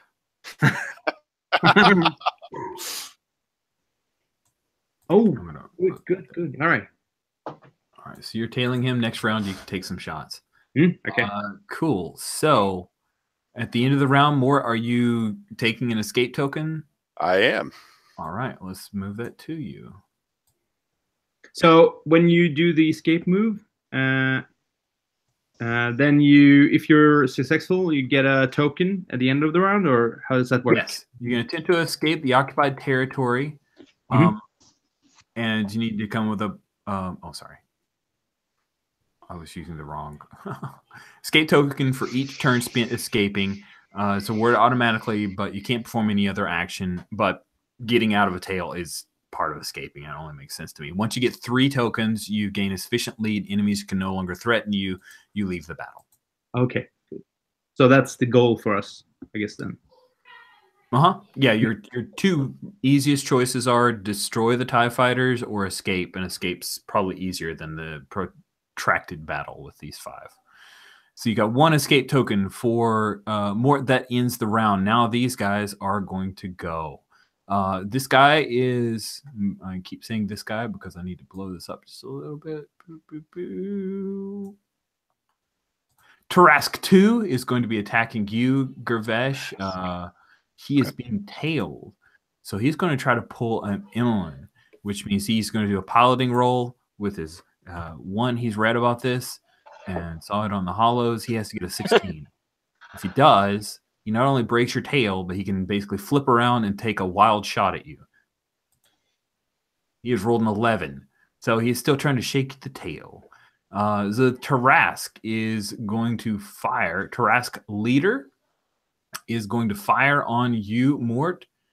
He's firing wildly. He is a 2 on shooting, which I should probably actually do the shooting. 2 on shooting. Did the Trask leader try and tail? Trask leader did try to tail, didn't he? And you shook it. Yeah. So I mean, wasn't that an action? Yeah, he did a piloting action. You're right. You're right. Yeah. Thank you. Trask 4 then is going to be heading towards Mort and just taking a wild shot. And Trask 4 has a shooting of 1. Fail. All right, you guys are up. Gervesh, you are tailing Tarask 2. Do you want to go ahead and take your fire? You get a plus. I am going to take my fire. The sooner I fire, the sooner I can try shooting another one. Okay, so shooting. 2.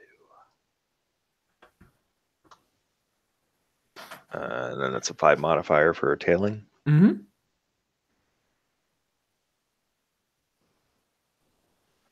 That is an 18. That is very much a hit. So what does it look like when you...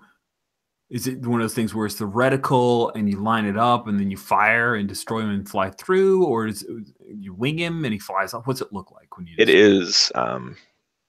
It's definitely a fly through. He always shoots for the center of the TIE fighter if he can,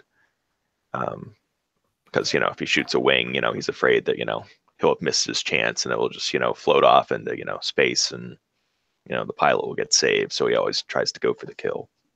Nice. Love it. Sweet. So you now have 1 kill. Let's move to Nev. You are tailing Tarask leader. What do you do? Hold on. All right. I'm going to fire.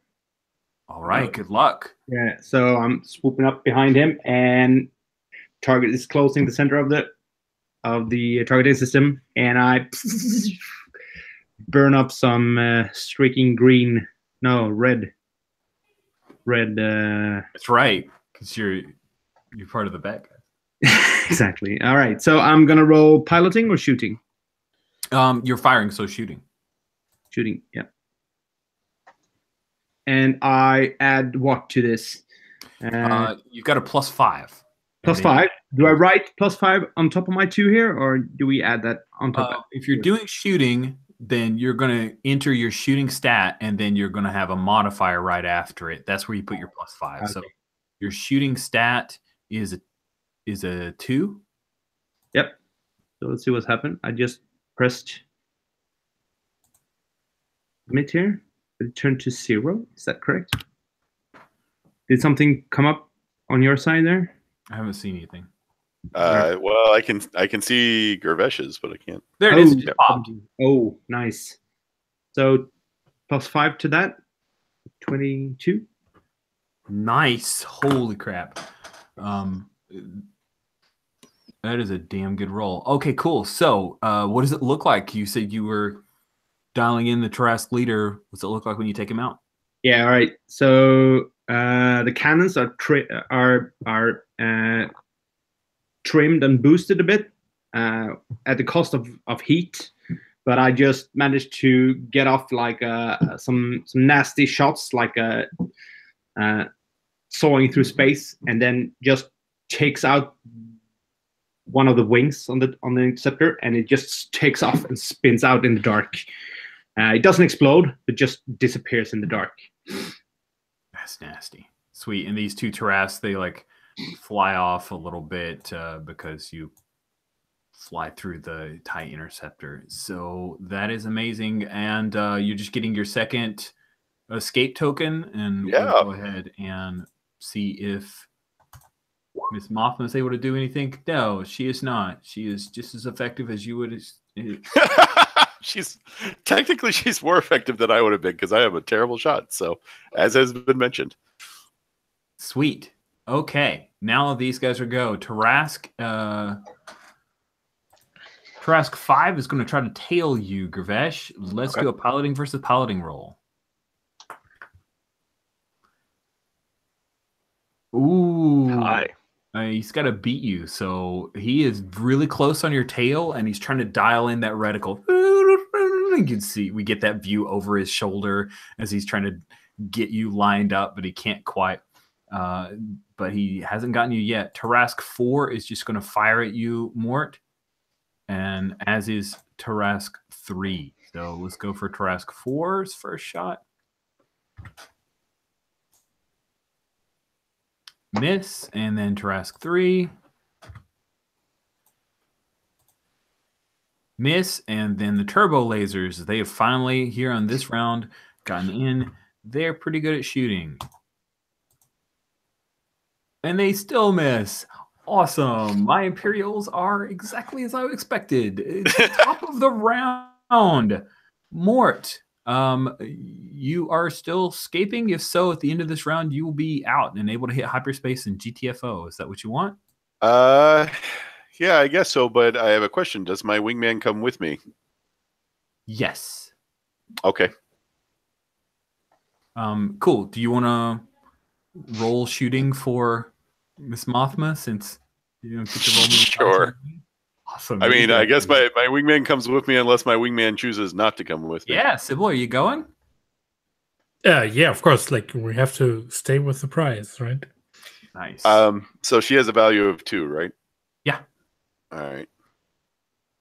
16. Damn it. So she takes out Tarask 4. Suck on that, Tarask 4. Oh, that's an ion cannon hit, right? So that doesn't explode it. Like we get the. Oh, that's right. So with an ion cannon, like they've got the special rules there. It automatically would get rid of a shield and has a 50% chance of immobilizing a target. Yeah, it's a TIE fighter. He's immobilized. Yep. I'm good with just saying that. Here it is. If it hits an unshielded target, it's immobilized. Okay, cool. Good deal. Awesome. So then, Gravesh, what are you doing?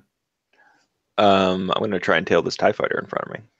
Sweet. So you were trying to turn or bank around while this thing's trying to stay on your butt. Let's see how that comes out. Beat a 13. Not today. Not today, sir. Not today. Oh my gosh. It's like the worst possible roll. Do you want to like use the force or take a debt? I will take a debt. I'm not going to get another chance on this mission. Do it. And you still have to be a 13. Equally bad. What the hell? Okay. That's okay. That's all right. It's totally okay. Nevdub, what are you doing as this Tarask 4? I'm sorry, Gravesh. You turned the tide, and so Tarask 4 is now trying to get out of your way, or Tarask 2, the one you've been trying to tail, and he is going to head towards Mama's ship. Like he's heading towards the Imperial cruiser, hoping that the turbo lasers will protect him. So Nev Dub, you've got Trask 4 and 3 that are both trying to take out Mort. Wasn't 4 immobilized? You've got 3 that's trying to take out Mort. All right. All right. I'm gonna. Do I? Yeah, I have. All right. I'm gonna use the Force, if possible. Okay. Yeah. I'm gonna call out to Giondina, my Padawan protege. No, she's not a real protege, but who I helped escape and who helped me find Rebel. I'm like, Giondina, if you feel me or hear me or just know where I am, just guide my hands now. No, and I'm trying to make a full frontal assault on Tarask. I can't really see the numbers now, but that's 3 and that's 2. I should have used better fonts. Sorry about that. I'm gonna go all in and just like full blasting on what target 16. Yeah. All right. So piloting. What do I do with the Force? What do I do then? You roll a 4th die. A 4th die. Okay. Do I do that here? You have to do it separate. The macro is only set up for 3d6. All right. I'll just roll this and then I'll roll. Oh, you're gonna need a 5. Okay. So the 30% chance of pulling this off. On the, trust your feelings. Yes. We pan to Giondina, the Togruta girl, and she's thinking of you and trying to guide your hand. Yeah. I can't find the roll for your party. Just type in //r space 1d6 like that. Sorry, /r. /r space 1d6. 1d6. /r 1d6. You did number 4. I was saying 4. I just typed it in the chat. It looks like that. Which chat? Oh, okay. all right. Hang on, chat. Sorry. Oh, yeah. Yes. Oh my gosh, that's amazing! You got a 5. I can't see. Oh, dang. So take out Tarask 3, and I am going to say that poor Tarask. I'm going to blow it up because I'm going to screw it up again. Tarask 5 was flying back towards the turbo lasers, and with Mort getting his 3rd escape token, he takes off. What's it look like when, or is there anything that Mort says when he makes that jump to hyperspace? Sorry. I think he smiles and looks back over his shoulder at Lieta, and he says, "Not today." And then they do the kind of stretch out and off into infinity. Awesome. And then what does it look like when Sybil takes off for hyperspace? Yeah, we've got like Sybil hovering up in the background, and we see the cockpit come into view as you're looking over your shoulder, and we only get the nice. So cool. So yeah, and so Gervesh and Nev Dub, you've got one TIE fighter that you could try to pursue. He's trying to lure you back to the light freighter, but you've got a little bit of a breather because they've failed to take out Morton. This guy is not going to throw his life away for a failed mission. So Gervesh, do you want to go after Tarask 5 here?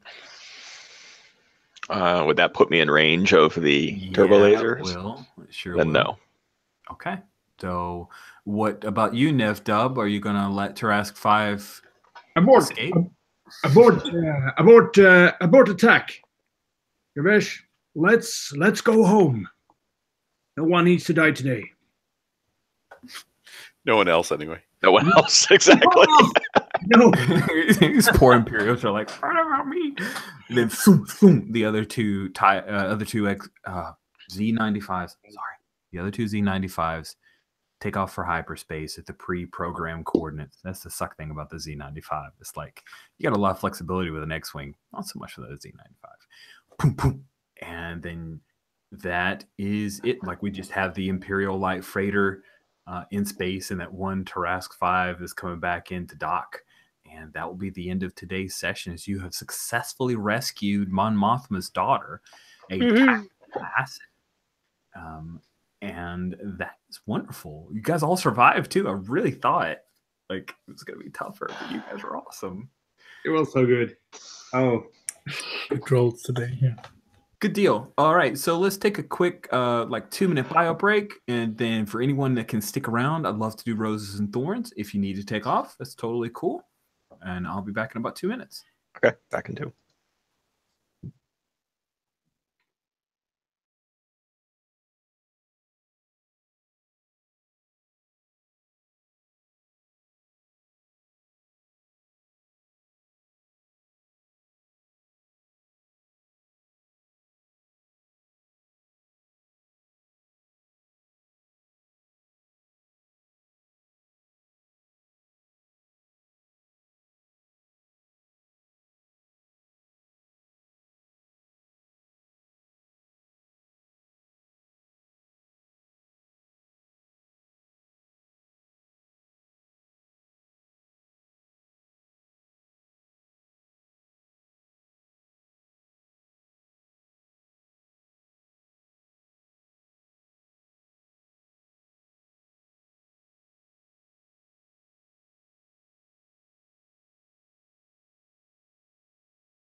Hey, kids.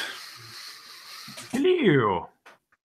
I like it when there's good rolls. I'm sorry. I know I should embrace failure, but I like it when we succeed.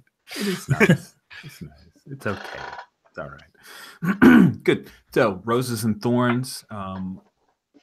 Real quick process for feedback. I'm very open to it. I appreciate anything that you guys give me to help me either focus in on things that you like or try to prop up or fix things that didn't work so well for you.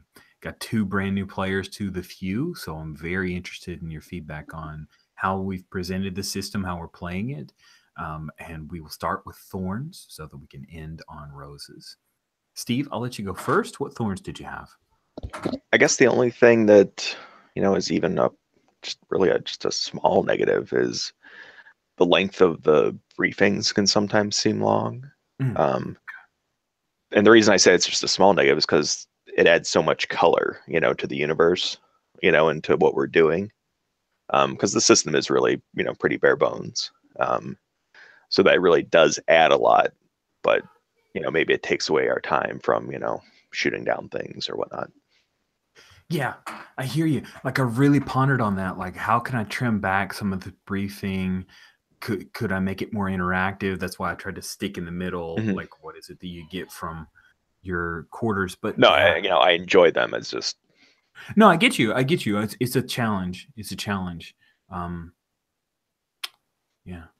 that's it. Do you find it beneficial that I share with you guys the doc that I'm giving the briefing from, so it's easier to follow? Does that help? Yes. I do. I always look at them. Okay. And you can reference back to it. You can read along. So very Good. useful. I'm glad that You've got nice pictures in those. So. Yeah. All stolen. I suppose if you wanted to modify it. So thinking of the briefings, they feel a lot like the old Wing Commander game, which is kind of awesome. Mm-hmm. And one thing you could do is to lay out just like 3 bullet points of the chief parameters. Okay. As quick reference. If I think a little bit about playing that game and being able, what do I need for this mission? Oh, right. But even then, I don't know if that's necessary. It would just be a little tweak. But yeah. I think about that. Maybe I just, instead of having the whole, like all the backstory, I just do a few bullet points. Oh, did Richard just freeze? Yeah, for me. Oh, no. I'm sorry I made the suggestion. It killed Hangouts. All right, so let's try and write him a message over here. Yeah, everyone's still connected except for Richard.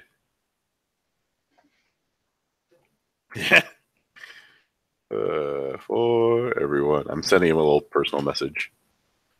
How that goes.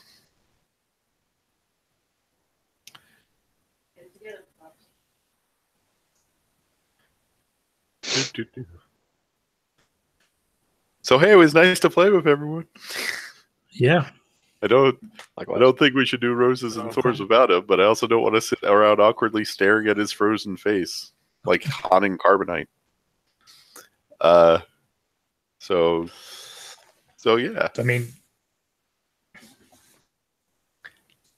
I would like to get to know Sybil better. I would like to get to know everyone better, but this is going to be the last one for my duffel. I'm not in next week. So.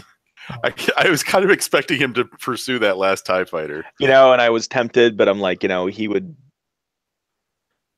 the duffel as a group, rely on, the community, and sharing resources and everything. And, this is a fighter, that the rebellion needs, I couldn't just throw it away. No, I have impressed by the Duffel's self-control. It is higher than mine would have been. But I love the ferociousness of yeah. I think we saw that. And then with the knife. I've never played one before in Star Wars, but I figured why not. It was pretty amazing because you blew off everything up until that point. You're like, nope, I'm on mission. I am now a terrifying monster. Yeah. Hey, Rich is back. Hey. Kind of.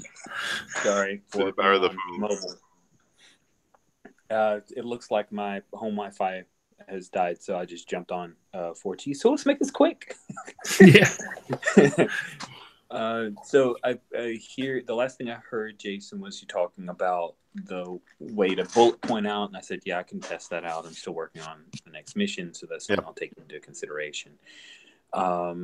Did you have any other, since we already kind of started talking, do you have any other thorns you wanted to share? Relatively mild thorn. Just at the beginning, we were all in these separate spaces, and I kind of wanted a shared space to begin from, other than the briefing. But like I said, that's a pretty minor thorn. Yeah, I think with a new group being formed together, having you guys have some moment to at least converse would have been a really good call. I agree. Yep. I made a list. I'll send it, even though your phone's probably going to eat it, and I'll send it to you personally too, just to start writing down ideas for other moves. Although I actually kind of felt the moves we had worked for what we did, but Yeah. Yeah, it did actually. I agree with you that for today, I didn't feel like there was a lack of breadth of moves. That was interesting. Okay. Anything else, Jason? not for Thorns, no. Okay, cool. Matthias. Yeah, my thorns are it's a little bit for the entire table, but of course this can be like, and from James' side, it's probably more the asking of, what that looks like, especially for the space combat. And we were a little bit time pressed, but I think if everybody just thinks about, okay, so what would actually my action look like, and be like proactive in like describing that might also help with the few number of moves, right? Like being wingman of someone can be looked very differently, and like I'm open to be asked about what does it look like in this situation, and then we can like have the same moves but actually be different or varied in the descriptions. And it's a challenge, right? But that's also like for the space combat, that's why we're playing this, right? So getting into the mindset is especially with automatic moves like the escape or gain advantage, where you just gain tokens. Like describing what it looks like seems kind of important.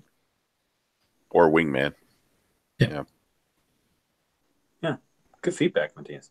Anything else from a Thorn perspective? Nope. All right, let's roll around to Steve for roses, sir. I liked having a ground mission in after having last 2 weeks being space missions. So I really enjoyed that. As it's Star Wars is about space, but it's also just as much about being on land and seeing the different races interact and the stormtroopers trotting by, and so I really enjoyed that. Awesome. And so Jason, roses for you. Well, I'll tell you, mine was going to be similar to that, which was specifically the balance of ground to sky. And part of what that did was made an escort mission not just suck, because that's what it was, as an escort mission. But then we're more invested in it. We worked hard to get to that point. We actually have some sense of what the heck it is that we're escorting. And I'll also throw in, because you came right in when we were talking about it, I thought it was kind of amazing, specifically to see Gervesh blow off everybody being horrible, but then when he was on mission, turned into a horrible monster and slit that